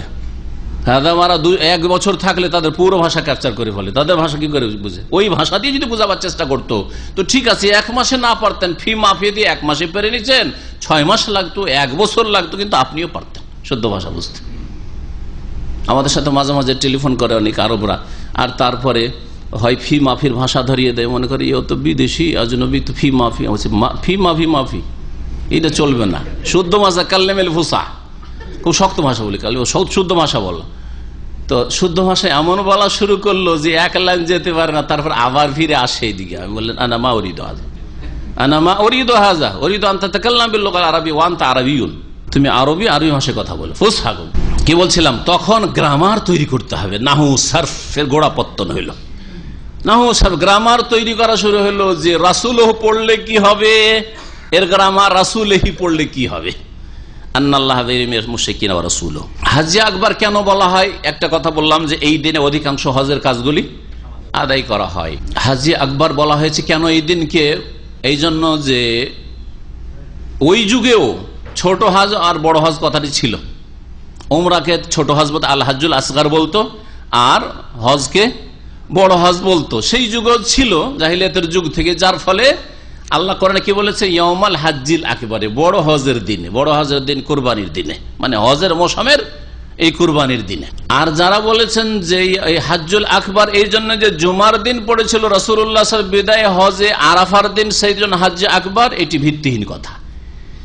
জুমা যদি পড়ে আরাফার দিনে, তাহলে আরাফা পড়ে জুমার দিনে, তাহলে হাজ্জে আকবরই হবে, এই কথাটি ভারত, বাংলাদেশ, পাকিস্তানের বিদাতীদের কথা, ভিত্তির কথা। আর এর জন্য 70 হজের সওয়াব রয়েছে, এটি জাল হাদিস, সহি নয়। তো আল্লাহ রাব্বুল সম্পর্ক ছেদের ঘোষণা করছেন মুশরিকদের থেকে, এবং তার রাসূলও সম্পর্ক ছেদের ঘোষণা করছেন। ফাইন তুবতুম ফাহুয়া খায়রুল লাকুম, তাহলে এখন যদি আরব দেশে মক্কা মদিনায় থাকতে হয়, তাহলে তোমরা যদি তওবা করে নাও, এটা তোমাদের জন্য কল্যাণকর হবে। তওবা করে নাও, মুসলিম হয়ে যাও, আর থাকো মক্কায়। ওয়াইন তাওয়াল্লাইতুম, আর তোমরা যদি বিমুখ হয়ে যাও যে না না না আমরা ইসলাম কবুল করব না, ফালামু, তাহলে ভালো করে জেনে রাখো, আন্নাকুম গায়রু মুজিজিল্লাহ, যে তোমরা আল্লাহকে হীনবল করতে পারবে না। ওয়াবাশশিরিল্লাযীনা কাফারু বিআযাবিন আলীম, আর কাফেরদেরকে হে নবী সুসংবাদ শুনিয়ে দাও বিআযাবিন আলীম, মর্মান্তিক আযাবের শাস্তি। ইল্লাল্লাযীনা আহাদতুম মিনাল মুশরিকিনা সুম্মা লাম ইয়ানকুসুকুম শাইআন ওয়া লাম ইউযাহিরু আলাইকুম আহাদান ফাতিম্মু ইলাইহিম আহদাহুম ইলা মুদ্দাতিহিম ইন্নাল্লাহা ইউহিব্বুল মুত্তাকিন। আল্লাহ রাব্বুল আলামিন এই আগে যে ঘোষণাটা করেছেন যাদের সাথে চুক্তি রয়েছে 4 মাস ঘোরাফেরার জন্য, 4 মাস তোমরা ঘোরাফেরা করা, এরা ছিল কারা? চুক্তি ছিল কিছু কাফের গোত্রের সাথে এইরকম যে 1 মাস 2 মাসের চুক্তি, হয়তো 4 মাসের কম, এক কথায় 4 মাসের কম অথবা 4 মাস চুক্তি ছিল, অথবা 4 মাসের বেশি হয়তো চুক্তি ছিল, কিন্তু তারা এমন আচরণ করেছে যাতে তাদের চুক্তি ভঙ্গ তাদের পক্ষ থেকে প্রমাণিত হয়ে গেছে। আশঙ্কা রয়েছে তাদের পক্ষ থেকে যখন তখন এরা বিশৃঙ্খলা সৃষ্টি করে, যার ফলে এই শ্রেণীর কাফেরদের, শুনে রাখেন বিষয়টা, যেই কাফেরগুলি আরব দেশগুলিতে বাস করত, আরব দেশে এই আরব জাজিরায় বাস করত, 4 মাসের কম হয়তো তাদের চুক্তির মেয়াদ ছিল, অথবা 4 মাসের বেশি ছিল, কিন্তু তারা চুক্তি ভঙ্গের মতো কাজ করে ফেলেছে। আল্লাহ তাদেরকে 4 মাসের সময় শুধু দিলেন, যে 4 মাস ঘোরাফেরা কর, আর তারপরে হয় ইসলাম কবুল করো, আর না হলে আরব উপদ্বীপ ছেড়ে চলে যাও। তারপরে আল্লাহ রাব্বুল আলামিন অন্য আরেকটি দলের কথা বলছেন, কাফের মুশরিকদের। আল্লাহ বলছেন ইল্লাল্লাযীনা আহাদু মিনাল মুশরিকিন, তবে ওই সব মুশরিকরা যাদের সাথে তোমরা চুক্তিতে আবদ্ধ হয়েছো, আহাদু চুক্তিতে আবদ্ধ হয়েছে, সুম্মা লাম ইয়ানকুসুকুম শাইআন, অতঃপর চুক্তি করে তারা তোমাদের এই চুক্তিতে অটল থাকার ক্ষেত্রে কোনো ত্রুটি করে নাই, চুক্তি পুরা করতে কোনো ত্রুটি করে নাই, ওয়ালাম ইউযাহিরু আলাইকুম আহাদান, এবং তোমাদের বিরুদ্ধে অন্য কোন কাফের শক্তিকে সাহায্য করে নাই। দুই শর্ত, চুক্তিতে কোন রকমের ত্রুটি করে নাই, চুক্তি যেমন করেছে তেমন পালন করেছে, আর হয়তো চুক্তি ঠিক রেখেছে কিন্তু ভিতর কাফের অন্য গোষ্ঠীর কি করছে, সাহায্য করছে, তাহলে চুক্তি রাখা যাবে না। ভালো করে শুনতে হবে, আল্লাহ বলছেন যদি এই কাজগুলি না করে থাকে, তারা চুক্তিতে অটল থাকে, ফাতিম্মু ইলাইহিম আহদাহুম ইলা মুদ্দাতিহিম, তাহলে তাদের যে নির্ধারিত সময় রয়েছে চুক্তির, সেই চুক্তি তাদের তোমরা সম্পূর্ণ করো। তাহলে তাদের সাথে যদি 10 বছরের চুক্তি থাকে 10 বছর পুরা করো, 5 বছরের চুক্তি থাকে 5 বছরই পুরা করো, অসুবিধা নেই, কারণ তাদের সাথে চুক্তি আছে, তারা চুক্তি ভঙ্গ করেনি, আর চুক্তি পুরা করতে কোন রকমের ত্রুটিও করে নাই, আর কুফরি শক্তির কখনো সহযোগিতা করেনি ইসলামের বিরুদ্ধে। এরা তাহলে আরেকটি দল, এদের ক্ষেত্রে আল্লাহ পাক ছাড় দিলেন। ইন্নাল্লাহা ইউহিব্বুল মুত্তাকিন, কারণ আল্লাহ রাব্বুল আলামিন সংযতদেরকে, পাপমুক্তদেরকে, আল্লাহ ভীরুদেরকে ভালোবাসেন। আর যারা সংযত পাপমুক্ত তারা চুক্তি ভঙ্গ করে, চুক্তি ভঙ্গ করা, গাদ্দারি করা বড় কাবিরা গুনাহ, বড় অপরাধ। যখন তারা কোন রকমের চুক্তি ভঙ্গ করেনি, তাহলে তোমরা ভঙ্গ করিও না। সময় যদি তাদের নির্ধারণ থাকতো যে 5 বছরের জন্য চুক্তি, 10 বছরের জন্য চুক্তি, সময় নির্ধারণ, কিছু কাফের আবার এমন ছিল যাদের সাথে সময় নির্ধারণ ছিল না, তোমাদের সাথে আমাদের সাথে একটা চুক্তি থাকলো, কিন্তু কতদিনের চুক্তি থাকলো কোনো কথা নেই, ওদেরকে ওই 4 মাসের আওতাতে নিয়ে আসা হয়েছে।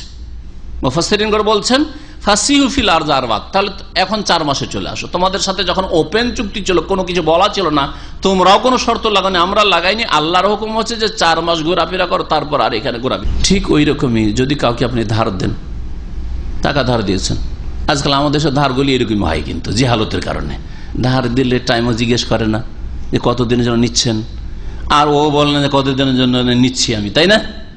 আর যদি জিজ্ঞাসা ভাই কখন দিবেন, তো নাকি এটা বেয়াদবি হয়ে গেল।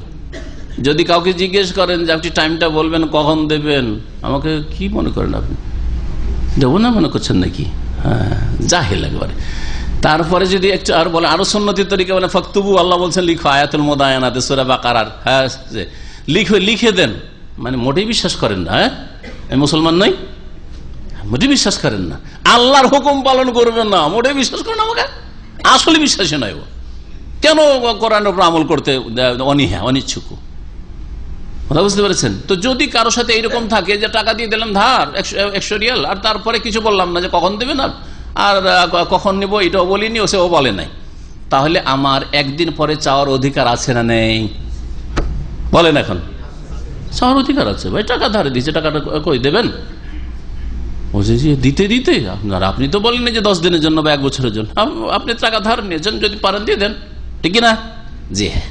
আল্লাহ রাব্বুল তারপরে বলছেন ফায়জান সালাখাল আশহুরুল হুরুম, যখন নিষিদ্ধ মাসগুলি অতিবাহিত হয়ে যাবে, যখন নিষিদ্ধ মাসগুলি কি হয়ে যাবে, অতিবাহিত হয়ে যাবে। আল আশহুরুল হরম বলতে কি বোঝানো হয়েছে? একদল তাফসীরকার বলছেন আশহুরুল হরম মানে হচ্ছে এই যে বছরে 4টা হারাম মাস প্রাচীন যুগ থেকে চলে আসছিল, আর এইটাই সাধারণ মানুষ কিন্তু এইরকম বুঝে নেবে, কিন্তু এটি অর্থ সঠিক নয়, এটা দুর্বল মত, সহিটা পরে বলছি। আশহুর হরম কি? 4টি হারাম মাস বছরে, জিলকাদা, জিলহিজ্জা, মুহররম, পরপর 3টি, আর একটি হচ্ছে রজব। তাহলে এই ঘোষণা কাফেরদেরকে ঘোষণা শোনানো হয়েছে জিলহজ মাসের 10 তারিখে, ঠিক না? জিলহজ মাসের 10 তারিখে। তাহলে তারা তাফসীর করছেন যখন এই আশহুরুল হরম যে আছে এখন চলছে, এটা যখন চলে যাবে, শেষ হয়ে যাবে, অতিবাহিত হয়ে যাবে, তারপরে আর কোন কাফেরকে এখানে যেন না দেখা যায়, কোন মুশরিককে না দেখা যায়। তার মানে মাত্র 50 দিন, মাত্র কতদিন? 50। 10ই জিলহজে ঘোষণা হইল, জিলহজ মাসের 20 দিন, আর মুহররম মাস হচ্ছে হারাম। জিলহজে ও হারাম, এই 20 দিন হারাম, আর আগামীতে এই মুহররমের 30 দিন, তাহলে 50 দিন। 50 দিন পরে কোন কাফের যেন আর মক্কার আশেপাশে না দেখা যায়। ফাইজান সালাখাল আশহুরুল হরম, যখন নিষিদ্ধ মাসগুলি অতিবাহিত হয়ে যাবে, ফাকতুলুল মুশরিকিনা হাইসু ওয়াজাদতুমুহুম, তখন তোমরা মুশরিকদেরকে হত্যা করো যেখানেই তাদেরকে পাও, আর তাদেরকে এখানে থাকতে দেওয়া যাবে না। বুঝছেন না? এটা হচ্ছে একটি অর্থ। তাহলে 50 দিন শুধু অবকাশ দেওয়া হয়েছে। ইমাম ইবনে কাসির রাহমাতুল্লাহ আলাইহি এর বিরুদ্ধে করছেন যে এটি অর্থ নয়, কারণ আল্লাহ 4 মাস বলেছেন, সুতরাং এইখানে পুরো 4 মাস হচ্ছে না। আর আশহুর হরম মানে এই আশহুরুল হরম মানে এই আশহুরুল হরম নয়, নিষিদ্ধ মাস মানে 4 মাসের যে চুক্তি রয়েছে, এই চুক্তিতে কাফেরদের সাথে, যেই কাফেরগুলির সাথে চুক্তি করা আছে, ওদের সাথে যুদ্ধ নিষিদ্ধ রয়েছে, এই 4 মাসকে বোঝানো হয়েছে। চুক্তি করা আছে, আর আল্লাহ রাব্বুল 4 মাসের চাঁদেরকে ছাড় দিয়েছেন, সুতরাং এই 4 মাস বোঝানো হয়েছে। তাহলে 10ই জিলহজে ঘোষণা দেওয়া হইল, এই 10ই জিলহজ থেকে 4 মাস, যেমন শুরুতে আমি একটা হিসাব করে বলেছি, কত যাবে? রবিউল সানির 10 তারিখ পর্যন্ত। আল্লাহ বলছেন ফাইজান সালাখাল আশহুরুল হরম, এই নিষিদ্ধ মাসগুলি যখন চলে যাবে, মানে এই 4 মাস পার হয়ে চলে যাবে, 4 মাসের যে ছাড় দেওয়া হয়েছে, ফাসিহু ফিল আরদি আরবাত আশহুর বলে, ফাকতুলুল মুশরিকিন, তখন মুশরিকদেরকে হত্যা করো। এখানে সারা বিশ্বের মুসলিম বোঝানো হয়নি, মুশরিক বোঝানো হয়নি, কাকে বোঝানো হয়েছে? আরব জাজিরা মুশরিকদেরকে বিশেষ করে বোঝানো হয়েছে। হাইসু ওয়াজাদতুমুহুম, যেখানে তাদেরকে পাও না কেন, ওয়া খুযুহুম, এবং তাদেরকে ধরো, ধরে হয় বন্দী করো, আর যদি হত্যা করা হয় তো হত্যা করো। ওয়াহসুরুহুম, এবং তাদের অবরোধ করো, ঘেরাও করো। ওয়াকুদু, শুধু ঘেরাও করে ছেড়ে দিও না, বা তাদেরকে ধরেই তো রেখে দিও না, এতে ক্ষান্ত হেও না। এরপরও আগে বেড়ে যদি কোথাও আরো ওয়াকুদু লাহুম কুল্লা মারসাদ, যদি কোথাও লুকিয়ে থাকে আর এদিক ওদিক চলাফেরা করে সুযোগ সুবিধার জন্য, ওয়াকুদু, তোমরা বসে থাকো তাদের উদ্দেশ্যে, কুল্লা মারসাদ, প্রত্যেক ঘাঁটিতে ওঁত পেতে। ওঁত পেতে বসা বুঝেন? প্রস্তুত হয়ে বসে থাকা, দেখি কোন দিক থেকে আসে, কোন দিক থেকে শত্রু আসে। ওয়াকুদু লাহুম কুল্লা মারসাদ। এইভাবে আল্লাহ রাব্বুল আলামিন কাফেরদেরকে কোণঠাসা করতে বলেছেন, কাফেরদেরকে আরব উপদ্বীপ থেকে তাড়িয়ে দিতে বলেছেন। ফাইন তাবু, সুতরাং তারা যদি তওবা করে, এরপরে তওবা করার জন্য বাস্তব প্রমাণ হচ্ছে ওয়াকামুস সালাত, নামাজ কায়েম করবে। বেনামাজি হয়ে থাকবে, মুসলিম হয়ে গেছে, অচল চলবে না। সুতরাং এইসব বেনামাজি মুসলিম আল্লাহর কাছে মুসলিম না, আয়াতে বলছে। ফাইন তাবু, তারা যদি তওবা করে, আর তওবার বাস্তব প্রমাণ হচ্ছে ওয়াকামুস সালাত, সালাত কায়েম করে, ফরজ নামাজ পড়বে, দিনে রাতে কমপক্ষে 17 রাকাত নামাজ পড়বে 5 টাইমে। ওয়া আতাউজ যাকাত, এবং যাকাত প্রদান করবে। ফাখাল্লু সাবিলাহুম, যদি তারা তওবা করে 5 ওয়াক্ত নামাজ পড়ে আর যাকাত প্রদান করে, তাহলে তাদের রাস্তা ছেড়ে দাও, তাদের রাস্তা বসে থাকিও না, আর ধরিও না তাদেরকে। ফাখাল্লু সাবিলাহুম, তাহলে কি বোঝা গেল? তারা নামাজ না পড়ে, তাহলে তাদেরকে ধরো, অ্যারেস্ট করো। হে মুসলিম সরকার, মুসলিম শাসক, তাদেরকে শাস্তি দাও। ফালা তাখুল্লু সাবিলাহুম, তাহলে ছাড়িও না তাদেরকে। এটাই না বুঝাই আয়াত? জি। আল্লাহ রাব্বুল আলামিন 2টি আমলের কথা, 2টি ইবাদতের কথা বললেন, সবগুলি বলা সম্ভব না, 2টি বলেছেন। একটি আল্লাহর সবচেয়ে বড় হক তাওহীদের পরে, আর তাওহীদের বাস্তব প্রমাণ বহিঃপ্রকাশ, সেটা হচ্ছে ইকামতুস সালাত, নামাজ কায়েম করা। আর আরেকটি হচ্ছে মানুষের অত্যন্ত গুরুত্বপূর্ণ বড় হক, সেটা হচ্ছে দারিদ্র মোচন করা, অভাবীদের অভাব দূর করা, আল্লাহর বান্দাদের অভাব দূর করা যাকাতের মাধ্যমে। এই দুটি হক তুলে ধরা হয়েছে। আর এর সাথে সাথে বাকি মানুষের আরো হক রয়েছে, সেগুলো আদায় করতে হবে। আল্লাহর আরো হক রয়েছে, রোজাও আল্লাহর হক, হজও আল্লাহর হক, উমরাও আল্লাহর হক, হিজাব পর্দা করা আল্লাহর হক, দিনের বিধিবিধান সবগুলি আল্লাহর হক, সব আদায় করতে হবে। ইন্নাল্লাহ গফুরুর রহিম, সন্দেহ আল্লাহর বড় মার্জনাকারী, দয়াবান। ওয়াইন আহাদু মিনাল মুশরিকিন ইস্তাজারাক, এই তো আল্লাহর হুকুম হলো যে মুশরিকদেরকে তাহলে 4 মাস পার হয়ে গেলে এই আরব জাজিরে যেখানে পাও ধরো, হত্যা করো ইত্যাদি হুকুম হলো না? হলো না। কিন্তু যদি তাদের কেউ নিরাপত্তা চাই, যে আমাকে নিরাপত্তা দেন, আমি একটু আপনার কাছে আশ্রয় নিতে চাই, আর এমন ভাবে যদি আশ্রয় নেয় যে এসে আল্লাহর দিনের কথা, আল্লাহর কালাম শুনবে, এরকম আশা করা যায়, তাহলে সুযোগ করে দাও, সুযোগ করে দাও। আল্লাহ বলছেন, আল্লাহ পাক বলছেন, শুনেন, ওয়াইন আহাদু মিনাল মুশরিকিন ইস্তাজারাক, যদি মুশরিকদের কোন ব্যক্তি হে নবী তোমার কাছে আশ্রয় কামনা করে, নিরাপত্তা কামনা করে, ইস্তিজার মানে হচ্ছে আমন তলব করা, নিরাপত্তা তলব করা, ফাআজিরহু মানে ফাআমিনহু, তাহলে তাকে নিরাপত্তা দিয়ে দাও, নিরাপত্তা দিয়ে দাও। এই ক্ষেত্রে সাধারণ মুসলিমও নিরাপত্তা দিতে পারে, যেমন একজন শাসক নিরাপত্তা দিতে পারে, তেমন সাধারণ নবী সাল্লাল্লাহু আলাইহি ওয়াসাল্লাম বলছেন যে জিম্মাতুল মুসলিমিনা ওয়াহিদা ইয়াসআ বিহা আদনাহুম, নবী সাল্লাল্লাহু আলাইহি ওয়াসাল্লাম হাদিসে রয়েছে, মুসলিমদের জিম্মা দায়িত্ব হচ্ছে এক রকমের, সবার জিম্মা একই রকমের। এমন নয় যে মন্ত্রী সাহেব করেছেন, নিরাপত্তা দিয়েছেন সেই জন্য এই নিরাপদ, আর একজন সাধারণ মুসলিম, একজন আলেম নিরাপত্তা দিয়েছেন সেজন্য তার কোনো মূল্য নেই, না। একজন মহিলা নিরাপত্তা দিয়েছেন সেজন্য কোনো মূল্য নেই, না। অবশ্যই জিম্মাতুল মুসলিমিনা ওয়াহিদা ইয়াসআ বিহা আদনাহুম, যেটা যে দায়িত্ব পালনে নিম্ন শ্রেণীর মানুষ পর্যন্ত সচেষ্ট হবে। উম্মে হানিকে চেনেন আপনারা? উম্মে হানি তার এক দেবরকে আশ্রয় দিয়ে দিয়েছিল, কাফের ছিল। তখন তার এক ভাই বলছেন, না আশ্রয় দিতে দেবো না, একে মারবো। তখন নবী করিম সাল্লাল্লাহু আলাইহি ওয়াসাল্লামের কাছে অভিযোগ করেন, ইয়া রাসূলুল্লাহ, আমি ইন্নী কাদ আজারতু ফুলান, আমি অমুককে আশ্রয় দিয়েছি। তখন নবী সাল্লাল্লাহু আলাইহি ওয়াসাল্লাম বললেন, ইন্নী আজারতু মান আজারাতু মুহানি, উম্মে হানি যাকে নিরাপত্তা দান করেছে তাকে আমিও নিরাপত্তা দান করেছি। তারপরে ওই হাদিসটি বলে, জিম্মাতুল মুসলিমিনা ওয়াহিদা ইয়াসআ বিহা আদনাহুম হাত্তা ইয়াসমা কালাম আল্লাহ, যাতে করে আল্লাহর বাণী, আল্লাহর কালাম শোনার সুযোগ হয়ে যায়। নিরাপত্তা চেয়ে থেকে এখানে আল্লাহর কালাম শোনার সুযোগ হয়ে যায়। কিন্তু মুসলিম দেশে থেকে কুফরির প্রচার করে, তাদের পূজা পাঠ করে বা তাদের ধর্মে প্রচার করে, এমনও ধরা পড়েছে যে এখানে খ্রিস্টান মিশনারির কাজ করছে, লুকিয়ে লুকিয়ে ভিতরে ভিতরে খ্রিস্টান ধর্ম প্রচার করছে। এইসব খবর আমাদের কাছে আছে, আর ধরা খেয়েছে আলহামদুলিল্লাহ। অথবা হিন্দু ধর্ম প্রচার করছে, মন্ত্রতন্ত্রের প্রচার করছে, মূর্তি রেখে পূজা করছে। না, হাত্তা ইয়াসমা কালাম আল্লাহ, যদি একটা কিতাব দেন তাহলে সাহসের সাথে ছুঁড়ে ফেলে দেবে, নেবেন না। একটা যদি ইসলাম জানার জন্য দেন, মাওয়াল ইসলাম, ইসলাম কি, সত্য ধর্ম একটু জানো, না জানবে না, তাহলে না, কখনো না, নিরাপত্তার হক রাখে না। ফাজিরু হাত্তা ইয়াসমা কালাম আল্লাহ, নিরাপত্তা দাও যাতে করে আল্লাহর কথা শোনার সুযোগ হয়ে যায়, শোনে। সুম্মা আবলিগহু মা'মানা, যখন নিরাপত্তা দান করেছো তাকে এখানে অসহায় ছেড়ে দিলে হবে না, তুই যা, যেখানে পারবি সেখানে যা, না। অতঃপর তাকে পৌঁছে দাও ওই কাফের মুশরিককে যাকে নিরাপত্তা দান করেছো তার নিরাপদ স্থলে, মা'মান জারফের সেগা, নিরাপদ স্থলে পৌঁছে দাও। কেন? যালিকা বিআন্নাহুম কওমুন লা ইয়ালামুন, কারণ এরা এমন জাতি কাফের মুশরিক যারা অবুঝ, জানে না, নির্বোধ। করে দাও, ইসলাম জানে না, রসুলের হাক্কানিয়াত জানে না, আল্লাহর দিন, সত্য দিন সম্পর্কে জানে না, অবুঝ লোকদের জানার সুযোগ করে দাও। এই আয়াতগুলি যখন আসলো তখন মানুষ কয় ভাগে বিভক্ত একটু বলে দিই, তাহলে আয়াতগুলি বুঝতে আরো সুবিধা হয়। মানুষ প্রথম 2 ভাগে বিভক্ত, মুসলিম আর কাফের। মানুষকে আল্লাহ 2 ভাগে ভাগ করেছে। ওয়াল্লাযী খালাকাকুম, সূরা তাগাবুনে আল্লাহ বলেছেন, তাই না?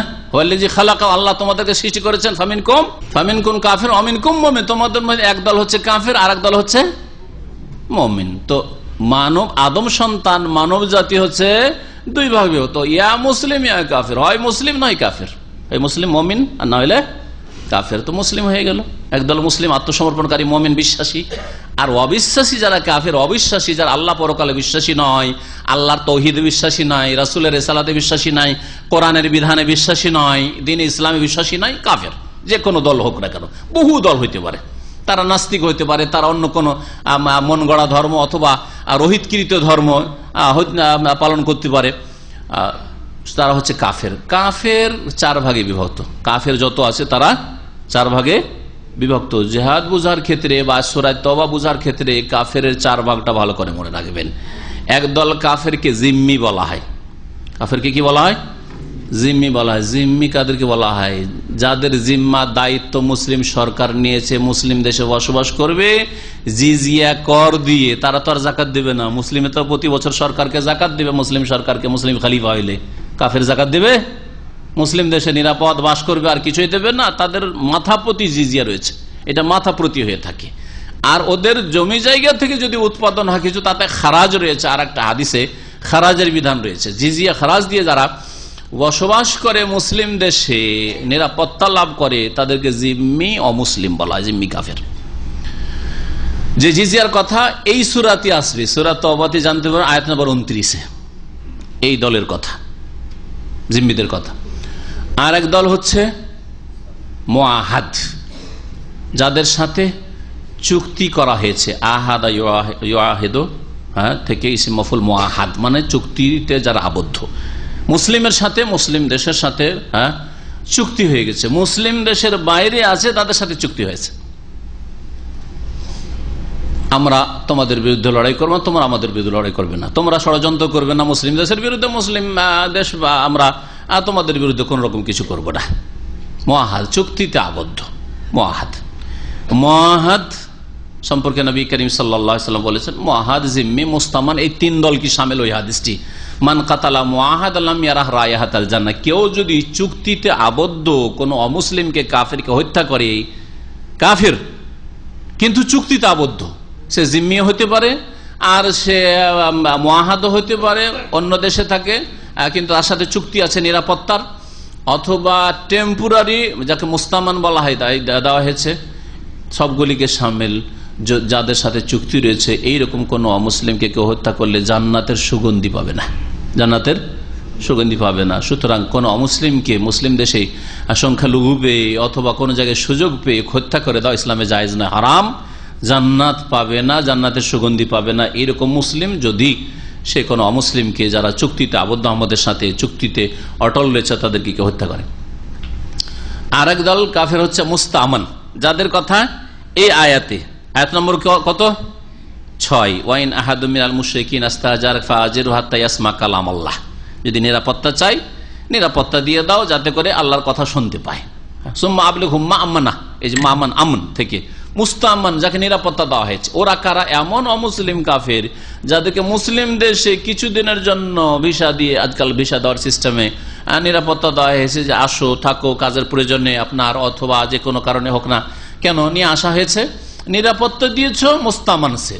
সুতরাং তার নিরাপত্তাকে নিশ্চিত করতে হবে এবং নিরাপদ তাকে তার দেশে ফেরত করতে হবে, নিরাপত্তাকে দেশে ফেরত করতে হবে। এমন নয় যে ওই দেশের সাথে যুদ্ধ বেঁধে গেছে সুতরাং এগুলোকে মেরে দিই, না, জায়েজ নয়, জায়েজ নয়। কারণ এদেরকে নিরাপত্তা দিয়েছে, ভিসা দিয়েছে, এদের সাথে চুক্তি হয়েছে যে আসো আমাদের দেশে, তুমি নিরাপদ, মুস্তামান। আর এক দল হচ্ছে কাফের হারবি। হার মানে যুদ্ধ, হারবি মানে যাদের সাথে যুদ্ধ বেঁধে আছে, যাদের সাথে যুদ্ধ বেঁধে আছে। মক্কার মুশরিকেরা নবী সাল্লাল্লাহু আলাইহি ওয়াসাল্লামের সাথে কোন অবস্থায় ছিল? এরা জিম্মি ছিল না মুআহাদ ছিল না মুস্তামান ছিল না হারবি ছিল? বলেন। হারবি, যুদ্ধ বাঁধিয়ে রেখেছিল। বদরে ওরে যুদ্ধ বাঁধাইলো। বদরে তো নবী সাল্লাল্লাহু আলাইহি ওয়াসাল্লাম যুদ্ধের জন্য যাননি, কাফেলা, ওরা আমাদের ধন মাল লুটে নিয়েছে, বাড়িঘর দখল করে নিয়েছে, ওদের কাফেলার ব্যবসার সেগুলি আমরা ক্ষতিপূরণ আমরা সেগুলো লুটে নেব, নিয়ে নেব। কিন্তু যখন হাত ছাড়া হয়ে গেল, আবু সুফিয়ান তার ব্যবসায়ী কাফেলা নিয়ে এগিয়ে চলে গেল, পাওয়া গেল না। নবী সাল্লাল্লাহু আলাইহি ওয়াসাল্লাম ইচ্ছা করলেন ফিরে চলে আসবে, কিন্তু কাফের ওই দিক থেকে আবু জাহাল তার অহংকারে এমন ফেটে পড়লো, আরে ছাড়া হবে না মোহাম্মদকে, এই সুযোগে চল যুদ্ধ বাঁধাবো। এসে বদরে এসে হাজির যুদ্ধ করার জন্য। তাহলে যুদ্ধ ওরা শুরু করেছে এসে, জি। এবং এরা নবী সাল্লাল্লাহু আলাইহি ওয়াসাল্লামের বিরুদ্ধে মক্কা থাকাকালীন যুদ্ধ বাঁধিয়ে রেখেছে। সুমাইয়াকে শহীদ করেছে, তার স্বামী ইয়াসিরকে শহীদ, বহু সাহাবাকে শহীদ করেছে, কত জুলুম অত্যাচার করেছে, নবীকে তাড়িয়েছে বাড়ি থেকে, নবীকে খুন করার জন্য তারা ষড়যন্ত্রকে বাড়ি ঘেরাও করেছে। আল্লাহ যদি হেফাজত না করতেন তারা যেটা করতেছে সেটাই হইতো। তো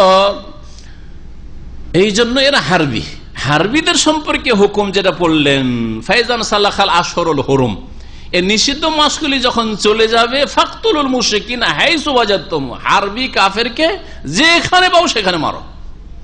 হারবি যে যুদ্ধ বানিয়ে রেখেছে মুসলিমের সাথে, তাকে যেখানে পাও সেখানে মারো, ফাকতুলুল মুশরিকিন হাইসু ওয়াজাদতুম। বুঝতে পেরেছেন? জি হ্যাঁ। যদি জিজ্ঞেস করি বলতে পারবেন কাফের কয় ভাগে বিভক্ত? একজন বলেন হাত উঠিয়ে। জিম্মি, মুআহাদ, মুস্তামান, হারবি। জি। তাহলে ইসলামের যে জিহাদ হারবিদের বিরুদ্ধে, শুধু হারবি যাদের থেকে যুদ্ধের আশঙ্কা রয়েছে অথবা নিশ্চিত যুদ্ধ, তারা যুদ্ধ আমাদের সাথে লাগিয়ে রেখেছে, ওদের বিরুদ্ধে শুধু আল্লাহ রাব্বুল আলামিনের এই আয়াতগুলি। জি। আল্লাহ পাক তারপর ইরশাদ করেছে, কাইফা ইয়াকুনুল মুশরিকিনা আহাদুন ইনদাল্লাহি ওয়া ইনদা রাসূলিহি, মুশরিকদের জন্য কি করে চুক্তি হইতে পারে আল্লাহর নিকটে এবং তার রাসূলের নিকটে। আল্লাহ পাক বলছেন যে কি করে তাদের সাথে চুক্তি থাকতে পারে মুশরিকদের সাথে, কারণ এরা আল্লাহর সাথে বিশ্বাসঘাতকতা করেছে, আল্লাহর দিন মানে নেই, কিন্তু সাহাবায়ে কেরামদের সাথে করেছে, নবীর সাথেও করেছে। ইল্লাল্লাযিনা আহাদতুম ইনদাল মসজিদিল হারাম, তবে ওই সব লোকেরা, একমাত্র ওই সব লোকেরা যাদের সাথে তোমরা চুক্তিতে আবদ্ধ হয়েছে মসজিদে হারামের নিকটে। মসজিদে হারামের নিকটে বলতে এখানে হুদাইবিয়া বোঝানো হয়েছে। মসজিদে হারাম বলতে কি বোঝা হয়েছে? তাহলে বোঝা গেল মসজিদে হারাম শুধু ওই কাবা ঘর আর চারিদিকে যে মসজিদ আছে ওইটাই নয়। মসজিদ হারাম মানে হারামের এলাকা, হারামের এলাকা থেকে হুদাইবিয়ার এলাকা সময়সী, বর্তমান সময়সী নাম বলা ওই জায়গাটির, ওটা কাছেই। তো মসজিদে হারামের নিকটে যাদের সাথে তোমরা চুক্তিতে আবদ্ধ হয়েছে তাদের কথা ভিন্ন। ফামাস্তাকামু লাকুম, সুতরাং এই লোকেরা যাদের সাথে হুদাইবিয়ার সন্ধি হয়েছে, যতদিন পর্যন্ত তারা চুক্তিতে স্থির থাকে, ফাস্তাকিমু লাহুম, তাদের জন্য তোমরা চুক্তিতে স্থির থাকো বা চুক্তিতে অটল থাকো। ইন্নাল্লাহা ইউহিব্বুল মুত্তাকিন, নিঃসন্দেহে আল্লাহ পাক আল্লাহ ভীরুদেরকে ভালোবাসেন। কাইফা, আবার কাইফা বলছেন। কাইফা মানে কি করে তাদের সাথে চুক্তি বহাল থাকতে পারে। কাইফা ইয়াবকা আহাদুন, কি করে চুক্তি বহাল থাকতে পারে। একদল তাফসীরকাররা বলছেন যে এই কাইফা আগের কাইফার তাকিদ, আগে বলা হলো কাইফা কুল মুশরিকিন আহাদুন, মুশরিকদের সাথে কি করে চুক্তি থাকতে পারে। আবার বলা হচ্ছে, তো একদল বলছেন তাকিদের জন্য, যে মুশরিকদের সাথে আবার কি করে কাফির আল্লাহর সাথে চুক্তি থাকতে পারে, ওরা চুক্তিতে কখনো অটল থাকবে না, কারণ পরকাল বলতে চিন্তা নেই, দুনিয়ার সুযোগ সুবিধা আসলে আরে এখন ক্ষতি করে দিতে পারো, বিশ্বাসঘাতকতা গাদ্দারি করে দিবে। আর একদল তাফসীরকাররা বলছেন যে প্রথম কাইফা থেকে মুশরিকদের কথা বলা হয়েছে, যেমন আয়াতে আছে কাইফা ইয়াকুনু লিল মুশরিকিন আহাদুন, আর দ্বিতীয় কাইফা থেকে ইহুদির কথা বলা হয়েছে। তার মানে ইহুদিদের সাথে কি করেই বা চুক্তি থাকতে পারে। নবী সাল্লাল্লাহু আলাইহি ওয়াসাল্লাম মদিনায় এসে ইহুদিদের সাথে চুক্তি করেছিলেন, কিন্তু সবগুলি ধীরে ধীরে তিন গোত্র নিজের চুক্তি নিজেরাই ভঙ্গ করেছিল, গাদ্দারি করেছিল, যার ফলে তাদেরকে বিতাড়িত করা হয়েছিল। কাইফা, চুক্তি কি করেই থাকতে পারে। ওয়াই ইয়াজহারু, অথচ ওয়াই ইয়াজহারু আলাইকুম, তোমাদের উপর তারা যদি বিজয় লাভ করতে পারে, লা ইয়ারকুবু ফিকুম ইল্লা ওয়ালা জিম্মা, তোমাদের ক্ষেত্রে তারা কোন রকমের খেয়াল রাখবে না, কোন রকমের মর্যাদা দেবে না। লা ইয়ারকুবু মানে ইল্লান ওয়ালা জিম্মা, ইল্লান মানে হচ্ছে আত্মীয়তা, আল কারাবা। ইবনে আব্বাস রাদিয়াল্লাহু তাআলা বলছেন আল ইল মানে আল কারাবাতু, আর জিম্মা মানে কোন চুক্তি। তো লা ইয়ারকুবু ফিকুম, তোমাদের ক্ষেত্রে তারা কোন রকমের মর্যাদা রাখবে না, কোন আত্মীয়তার, ওয়ালা জিম্মাতান, আর না কোন চুক্তির, কোন চুক্তিরও তাদের কাছে মর্যাদা নেই, আর কোন আত্মীয়তার যে একটা সম্পর্ক, রক্তের সম্পর্ক আছে, তারও তারা কোনো খেয়াল রাখবে না এবং কোনো মর্যাদা রাখবে না। ইউরদুনাকুম বিআফওয়াহিম, তাদের কথার দ্বারা, জবান দ্বারা তো তোমাদেরকে সন্তুষ্ট করতে চায়, মানে মুখে মিষ্টি কথা, আর তোমাদের সাথে মৌখিক তো চুক্তি করতে চায়। ওয়া তাবা কুলুবুহুম, কিন্তু তাদের অন্তর তা অস্বীকার করে। আবা ইয়াবা থেকে তাবা, মুয়ান্নাসের সিগা। ওয়া আকসারুহুম ফাসিকুন, তাদের অধিকাংশ হচ্ছে ফাসিক, পাপাচারী। এখানে ইহুদিদের কথা বলা হয়েছে দ্বিতীয় মতে। কেন তারা, যারা বলছেন যে এটাতে ইহুদি সম্পর্কে বলা হয়েছে, পরের আয়াতে বলা হয়েছে ইশতারাউ বিআয়াতিল্লাহি সামানান কালিলা, কারণ তারা আল্লাহর আয়াতকে বিক্রয় করেছে নগণ্য মূল্যে। তো আল্লাহর আয়াত তাওরাত ছিল ইহুদিদের কাছে, মক্কার মুশরিকদের কাছে আল্লাহর আয়াত ছিল না, আল্লাহর কিতাব ছিল না, আসমানি কিতাব ছিল না। তাহলে ওরা কি করে নগণ্য মূল্যে আল্লাহর আয়াত বিক্রি করলো? এই জন্য বলা হয়েছে যে দ্বিতীয় কাইফার তাফসীর হচ্ছে ইহুদি। ফাসাদ্দু আন সাবিলি, সুতরাং তারা বাধা সৃষ্টি করেছে আল্লাহর রাস্তায় চলতে। ইন্নাহুম সাআ মা কানু ইয়ামালুন, যা তারা করতো তা বড় জঘন্য কাজ ছিল। লা ইয়ারকুবুনা ফি মুমিনিন ইল্লা ওয়ালা জিম্মা, মুমিনদের সম্পর্কে, মুসলিমদের সম্পর্কে তারা কোনো আত্মীয়তা এবং চুক্তির কোন রকমের মর্যাদার খেয়াল করে না। ওয়া উলাইকা হুমুল মুতাদুন, এরাই হচ্ছে সীমা লঙ্ঘনকারী। ফাইন তাবু আকামুস সালাতা ওয়া আতাউজ যাকাতা ফাইখওয়ানুকুম ফিদ্দিন, সুতরাং তারা যদি তওবা করে, ওয়া আকামুস সালাতা, আর নামাজ কায়েম করে, সালাত প্রতিষ্ঠা করে, ওয়া আতাউজ যাকাতা, ও যাকাত প্রদান করে, ফাইখওয়ানুকুম ফিদ্দিন, তাহলে তারা তোমাদের দ্বীনি ভাই। আগের আয়াতে একই রকমের কথা এসেছিল, তারা যদি তওবা করে নামাজ পড়ে আর যাকাত দেয় তাহলে তাদেরকে ছেড়ে দাও। ফাখাল্লু সাবিলাহুম, হ্যাঁ, ফাখাল্লু সাবিলাহুম, এই আয়াতটি হচ্ছে আয়াত নম্বর 11, ঠিক না? আর আগের আয়াতটি কি ছিল দেখেন, আগের আয়াতটা ভালো করে দেখেন যাতে কোনো বেনামাজি মুসলিম না থাকে। 5 নম্বর, আয়াত নম্বর 5, তাতে আল্লাহ বলছেন ফাইন তাবু আকামুস সালাতা ওয়া আতাউজ যাকাতা ফাখাল্লু সাবিলাহুম। আয়াত নম্বর 5 আর আয়াত নম্বর 11 সূরা তাওবার প্রমাণ করে যে বেনামাজি মুসলিম থাকে না, আধা নামাজি মুসলিম থাকে না। যদি মুসলিম থাকতো তাহলে তাদের রাস্তা ছেড়ে দেওয়া হয়তো। ফাসেককে তো আর ফাসেকের বিরুদ্ধে তো অস্ত্র ধারণ করা যাবে না। তারপরে বেনামাজি যদি মুসলিম থাকতো তাহলে তাদেরকে দ্বীনি ভাই বলা হয়তো। ফাসেক চোর ডাকাত হলো মুসলিম ভাই। চোর ডাকাতও যদি হয়, অসৎ হয়, সুদখোরও হয়, কিন্তু নামাজি আর মুশরিক না হয়, তৌহিদবাদী হয়, নামাজি হয় আর যদি শিরক মুক্ত হয়, তাহলে সে মুসলিম ভাই। কারণ আল্লাহ রাব্বুল আলামিন সূরা হুজরাতে 2 দল মুসলিম লড়াই করছে, এদিকেও মুসলিম ওইদিকেও মুসলিম, আর মুসলিম মুসলিমকে খুন করছে। এইরকম যদি বিবাদ লেগে যায় মুসলিমদের মধ্যে, ওই ক্ষেত্রে আল্লাহ ভাই শব্দটি ব্যবহার করেছেন। ওয়াইন তয়, আর মুমিন বলেছেন, তাদেরকে মুমিন বলেছেন। ওয়াইন তাইফাতান মিনাল মুমিনিনা ইকতাতালু, মুমিনদের 2টা দল যদি পরস্পর লড়াই করে, ফাসলিহু বাইনাহুমা, তাদের মাঝে মীমাংসা করে দাও। এক তো মুমিন বলেন, ইমাম বুখারী বলেন ফাসাম্মাহুমুল মুমিনিন, কাবিরা গুনাহ খুন করে, এক অপরকে খুন করছে, তারপর আল্লাহ ওদেরকে মুমিন বললেন। কিন্তু বেনামাজিকে এখানে বলেননি, কিন্তু দ্বীনি ভাই বলেননি, বলেছেন। তারপরের আয়াতে বলছেন কেন তোমরা মীমাংসা করে দেবে, ইন্নামাল মুমিনুনা ইখওয়া ফাসলিহু বাইনা আখাওয়াইকুম, মুমিনরা পরস্পর ভাই। তো এরা এক অপরকে খুন করলেও দুনিয়ার জন্য, সংসারের জন্য, পেটের জন্য, গদির জন্য, নেতৃত্বের জন্য, দুনিয়ার স্বার্থের জন্য এরা মুসলিম মুমিন, সুতরাং পরস্পর ভাই। ইন্নামাল মুমিনুনা ইখওয়া, মুমিনরা পরস্পর ভাই। ফাসলিহু বাইনা আখাওয়াইকুম, তোমাদের ভাইদের মাঝে কি করে দাও, মীমাংসা করে দাও, মিলিয়ে দাও। আল্লাহ রাব্বুল আলামিন বলছেন যে তোমাদের দ্বীনি ভাই কখন হবে, যখন তওবা করে নামাজ কায়েম করবে, যাকাত দেবে। ওয়ানুফাসসিলুল আয়াত, আর আয়াত সমূহকে বিশদভাবে আমি বর্ণনা করি, লিকাওমি ইয়ালামুন, জ্ঞানী সম্প্রদায়ের উদ্দেশ্যে। ওয়া ইন্নাকাসু আইমানাহুম মিন বাদি আহদিহিম, আল্লাহ পাক বলছেন এই কাফের মুশরিকেরা যাদের সাথে চুক্তি রয়েছে, তারা যদি তোমাদের সাথে চুক্তি করার পরে তাদের শপথ ভঙ্গ করে, আইমান ইয়ামিনের বহুবচন, ইয়ামিন মানে কসম, শপথ, তারা যদি কসম ভঙ্গ করে, কারণ চুক্তি করার সময় কসম করা হয়, শপথ করা হয়, আমরা শপথ করে বলছি, তাই না? তো তারা যদি শপথ ভঙ্গ করে মিম্বাদে আহদিহিম, তাদের চুক্তির পরে, ও তানু ফি দীনিকুম, আর তোমাদের দিন সম্পর্কে, ইসলাম সম্পর্কে খোটা দেয়, ইসলামে যদি খোটা দেয়, ইসলাম ভালো না, ইসলামে এই দোষ আছে, তারপরে হিজাব, এটা হচ্ছে কি বলবো আজকাল, হ্যাঁ এটা হচ্ছে কি বলেন ওদের ভাষাগুলো, এই মোনাফিকগুলির ভাষা, হ্যাঁ মোনাফিকদের ভাষাগুলি বলেন। হিজাব হচ্ছে নারী অবরোধ, হ্যাঁ পর্দা হচ্ছে নারী অবরোধ, আর তারপরে নারীদের অধিকার ছিনিয়ে নেওয়া, ইত্যাদি ইত্যাদি। এরা দিনে কি করে, খোটা দিচ্ছে, দিনে ত্রুটি আছে। চোরের হাত কাটা হচ্ছে বর্বরতা, আজকাল এটা চলে না, সেটা সেই মধ্যযুগীয় কথা, মধ্যযুগীয় আইন, হ্যাঁ কোরআনের দণ্ডবিধানকে যদি মধ্যযুগীয় আইন বলে, এগুলি হচ্ছে কি কুফরি কথা, এগুলিতে বড় কাফের হয়ে যায়, মুসলিম থাকে না কেউ। ভালো করে শোনা, কেউ মুসলিম থাকে না যারা এই ধরনের কথা বলে, অথবা এই ধরনের কথা গোপন করে রেখেছে অন্তরে, তারা মুনাফিক, মুসলিম না। আল্লাহ পাক তাদের সম্পর্কে কি বলছেন শোনেন, এরা চুক্তি ভঙ্গ করলো, আর না হলে কি করলো, ওয়াতানু ফি দিনে খোটা দিল। দিনে যদি খোটা দেয়, দিন তিনটে জিনিসের, দিনের তিনটে মূলনীতি রয়েছে। দিনের কি রয়েছে? তিনটি মূলনীতি। আল্লাহ সম্পর্কে খোটা দিল, অথবা আল্লাহ রসুল সম্পর্কে খোটা দিল, অথবা আল্লাহর দিন কোরআনে কারীম রসুলের হাদিস সম্পর্কে খোটা দিল, নামাজ সম্পর্কে খোটা দিল।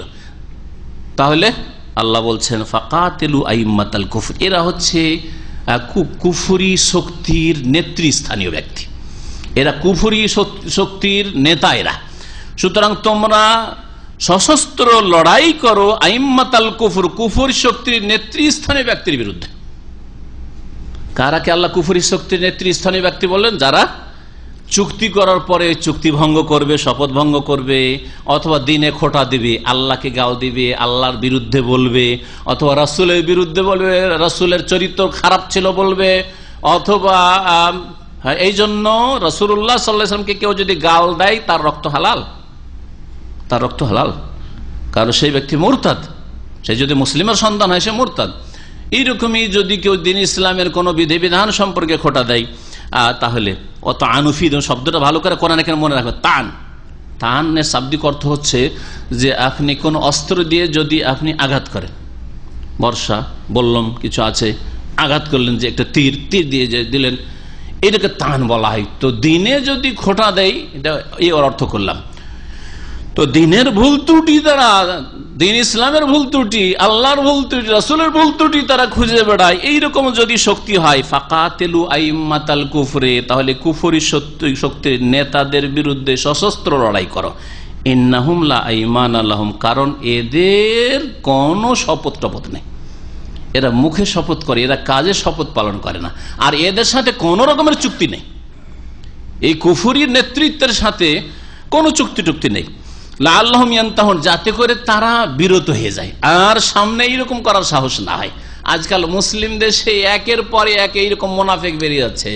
হ্যাঁ, প্রতি মাসে একটা করে শোনা যাচ্ছে, কে কুরবানির বিরুদ্ধে বললো, তো কে বলেন কি পর্দার বিরুদ্ধে বললো, কে পর্দা করার জন্য ছাত্রীকে স্কুল থেকে বের করে দিল, কলেজ থেকে বের করে দিল, কে রসুলের বিরুদ্ধে বললো, কে রসুলের বহু বিবাহের বিরুদ্ধে বললো, রসুল চরিত্রহীন, নাউযুবিল্লাহ।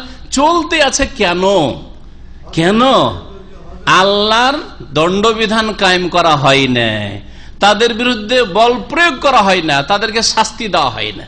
শাস্তি দেওয়া হলে আল্লাহ বলছেন লাআল্লাহুম ইয়ানতাহুন, সব সাবধান হয়ে যাবে। একটাকে শাস্তি দিয়ে দেওয়া হোক, আর সারা দেশের মুসলিমদেরকে অমুসলিমদেরকে জানিয়ে দেওয়া হোক যে রসুলকে কেউ গাল দিলে, ইসলামের বিরুদ্ধে বললে, আল্লাহর বিরুদ্ধে বললে, এই হচ্ছে তার শাস্তি। এটা কোরআনী শাস্তি। লাআল্লাহুম ইয়ানতাহুন, আল্লাহ বলছেন সব বিরত হয়ে যাবে, সাবধান হয়ে যাবে, কেউ মুখ খুলবে না। আর মুসলিম দেশে মুনাফিক বেশি। আরে কাফের দেশগুলো থেকে শোনা যায় না যে আল্লাহকে গাল দিচ্ছে, রসুলকে গাল দিচ্ছে, আর ইসলামের বিরুদ্ধে বলছে, সব ওই মুসলিম দেশগুলিতে শোনা যাচ্ছে। মুসলিম দেশে মুনাফিকদের সংখ্যা বেশি। আলা তুকাতিলুনা কওমান, তারপর আল্লাহ বলছেন কেন বসে থাকবে, লড়বে না এদের বিরুদ্ধে, অস্ত্র ধরবে না? আলা তুকাতিলুনা কওমান, এমন জাতির বিরুদ্ধে তোমরা লড়াই করবে না, নাকাসু আইমানাহুম, যারা চুক্তি ভঙ্গ করেছে, আল্লাহকে গাল দিবে, রসুলকে গাল দেবে, আর দিন ইসলামের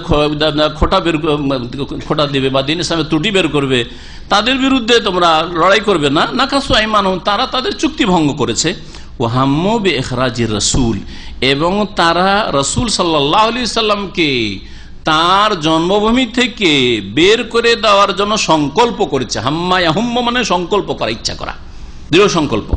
তারা সংকল্প করেছে। তাদের পরিকল্পনা কি ছিল? যে মেরে দেব।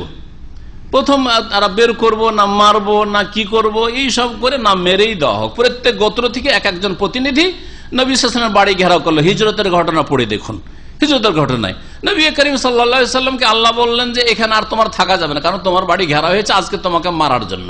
তোমাকে এখন আমার ক্ষমতার দ্বারা মুজিজার মতো তোমাকে এখান থেকে বের করে তাদের চোখের সামনে তুমি বেরিয়ে চলে যাবে। আলী রাদিয়াল্লাহু তাআলা আনহু যে সব পাওনা দাওনা রয়েছে সেগুলি মানুষের আমানত দিয়ে দেওয়ার জন্য থাক, বিছানায় শুয়ে থাক, আর তুমি বেরিয়ে পড়া। আল্লাহ পাক ওইদিকে ইঙ্গিত করে বলছেন ওয়াহাম্মু বিইখরাজির রাসূল, তারা তো সংকল্প করেছে রসুলকে বের করার মক্কা থেকে। ওয়াহুম বাদাউকুম আউয়াল মার, শুধু বের করার সংকল্প করেনি, খুন করার সংকল্প করেছিল তারা। ওয়াহুম বাদাউকুম, আর তারাই তো শুরু করেছে আউয়াল মাররা, প্রথমবার। এই লড়াই কে শুরু করেছে? মুসলিমরা শুরু করেছে। হ্যাঁ, লড়াই কে শুরু করেছে? ওহুম বাদাউকুম আউওয়ালা মাররা, ওরাই তো প্রথমবার লড়াই শুরু করেছে। এই প্রথমবার শুরু করেছে, এর তাফসির কি? দুটি তাফসির রয়েছে। একদল তাফসিরকাররা বলছেন যে বদরকে বোঝানো হয়েছে। বদরের লড়াই কিন্তু কাফেররাই শুরু করেছে, আবু জাহাল প্রথম শুরু করেছে। নবী সাল্লাল্লাহু আলাইহি ওয়াসাল্লাম লড়াই করার জন্য যাননি, যাবো ঈর আর নাফির সহিহ বুখারীতে রয়েছে। উদ্দেশ্য তাদের ঈর ছিল, মানে কাফেলার ধন সম্পদগুলো নিয়ে নেবো, আমাদের ক্ষতিপূরণটা কিছুটা হয়ে যাবে, এটা উদ্দেশ্য ছিল। নাফির মানে জিহাদ, লড়াই করা। নাফিরের উদ্দেশ্যে যাননি। আল্লাহ বলেন ওয়াইজ ইয়াইদুকুমুল্লাহু ইহদাত তায়েফাতাইনি আন্নাহা লাকুম ওয়া তাওয়াদ্দুনা আন্না গায়রা যাতিশ শাওকাতি তাকুনু লাকুম। আল্লাহ বলছেন যে আল্লাহর ওয়াইজ ইয়াইদুকুমুল্লাহু ইহদাত তায়েফাতাইন, আল্লাহ তোমাদের সাথে ওয়াদা করেছে দুটোর একটা দেবেন। দুটোর ইহদাত তায়েফাতাইন মানে ইম্মাল ঈর আও নাফির, হয় কাফেলার ধন সম্পদ নিয়ে ফিরবে, আর না হইলে লড়াই হবে ওদের সাথে, চূড়ান্ত একটা ফয়সালা হবে। ওয়া তাওয়াদ্দুনা আন্না গায়রা যাতিশ শাওকাতি তাকুনু লাকুম, আর তোমরা তো পছন্দ করছিলে যে লড়াই না করতে হয়, একটা কাঁটাও শরীরে না লাগে, আর ওদের ধন সম্পদটা লুটে নিয়ে চলে আসি। শৌকাতুন মানে কাটা হয়। আন্না গায়রা যাতিশ শাওকাতি তাকুনু লাকুম, বিনা কষ্টে আর বিনা রক্ত দেওয়াই যাতে করে তোমাদের কিছু হাসিল হয়ে যায়, এটা উদ্দেশ্য ছিল। মানে কাফেলা ধন সম্পদ নিয়ে ফিরে যাবো। ওয়া ইউরিদুল্লাহু আন ইউহিক্কাল হাক্কা বিকালিমাতি, কিন্তু আল্লাহ চাইছিলেন যে হককে সুপ্রতিষ্ঠিত করে দাও, আজকে বাতিল শক্তির মাথাকে ঝুঁকিয়ে দেওয়া হোক, শির নত করে দেওয়া হোক, এই আবু জাহালকে জাহান্নামে পৌঁছিয়ে দেওয়া হোক। আল্লাহ এটাই চেয়েছিলেন। সূরা আনফালে ইনশাআল্লাহ আসবে আয়াতগুলো। বলছিলাম কি যে তারাই প্রথম শুরু করেছে, মানে বদরের যুদ্ধ ঘটিয়েছে কারা? মক্কার মুশরিকরা ঘটিয়েছে, নবী সাল্লাল্লাহু আলাইহি ওয়াসাল্লামের পক্ষে বদরের যুদ্ধ শুরু হয়নি। তাহলে এটা ছিল কি? ডিফেন্স, প্রতিরক্ষামূলক যুদ্ধ, আক্রমণাত্মক যুদ্ধ ছিল না। এটা কি ছিল? দেফাই যুদ্ধ, প্রতিরক্ষামূলক যুদ্ধ ছিল নবী করিম সাল্লাল্লাহু আলাইহি ওয়াসাল্লাম। আর এইরকম উহুদটাও ছিল দেফাই, প্রতিরক্ষামূলক যুদ্ধ ছিল। খন্দক ও দেফাই, প্রতিরক্ষামূলক ডিফেন্স, প্রতিরক্ষামূলক যুদ্ধ ছিল। তারা ঘেরাও করেছে মদিনা, এখন লড়াই করতে হবে। তারা চলে এসছে উহুদ, এখন লড়াই করতে হবে। এটা হচ্ছে দেফাই, যেটাকে ডিফেন্স, প্রতিরক্ষা বলা হয়, প্রতিরক্ষার জন্য। আর এটা হচ্ছে যেটা হচ্ছে হুজুমি, আক্রমণাত্মক যুদ্ধ। যুদ্ধ খন্দকের পরের গুলিতে হয়েছে, খয়বরে হয়েছে, তাবুকে তারপরেও ওরা প্রস্তুতি নিচ্ছিল, হুনাইনে হয়েছে, সেগুলো হয়েছে। কিন্তু ইসলামের প্রথম দিকের সবগুলি ছিল প্রতিরক্ষামূলক যুদ্ধ ছিল, সবগুলি দেফাই যুদ্ধ ছিল। আর আরেক দল বলছেন ওয়াহুম বাদাউকুম আউওয়ালা মাররা, তারা প্রথমবার শুরু করেছে। মানে হচ্ছে এই যে হুদায়বিয়ার সন্ধিতে যে চুক্তি হয়েছিল, সেই চুক্তি 10 বছরের ছিল, ঠিক না? এই চুক্তিতে নবী করিম সাল্লাল্লাহু আলাইহি ওয়াসাল্লাম তার সাহাবায়ে কেরাম আপন জায়গায় অটল ছিলেন। মক্কার আশেপাশে বসবাস করত দুটো আর বংশ কুরাইশ ছাড়া, একটা হচ্ছে বনু বকর বংশ, আর একটা হচ্ছে বনু খোজা বংশটা একটু ইসলামের সাথে, মুসলিমদের সাথে, নবী সাল্লাল্লাহু আলাইহি ওয়াসাল্লামের সাথে এরা নরম আচরণ রাখত। সেজন্য নবী সাল্লাল্লাহু আলাইহি ওয়াসাল্লাম খোজার সাথে একটা চুক্তি করে নিয়েছিলেন যে তোমরা আমাদের হালিফ, মানে মিত্র গোত্র, মিত্রতা স্থাপন করেছিলেন মিত্র গোত্র হিসাবে। আর বনু বকর কট্টরপন্থী, এরা কাফের মুশরিকদের মিত্র গোত্র ছিল। বনু বকর আর খোজাতে দ্বন্দ্ব হয়, লড়াই হয়। বনু বকর আর খোজা এই দুটো, বকর হচ্ছে কার মিত্র গোত্র? কুরাইশদের, কাফেরদের মিত্র গোত্র। আর খোজা হচ্ছে রাসূলুল্লাহ সাল্লাল্লাহু আলাইহি ওয়াসাল্লাম মুমিনদের, মুসলিমদের মিত্র গোত্র। এই দুই দলে মারামারি শুরু হয়। যখন মারামারি শুরু হয় তখন কুরাইশরা তো তৃতীয় পক্ষ, মানে মিত্র গোত্র বকর, কিন্তু তারা ওখানে ইনভলভ হওয়া উচিত ছিল না, কারণ চুক্তি আছে রাসূলুল্লাহ সাল্লাল্লাহু আলাইহি ওয়াসাল্লামের সাথে।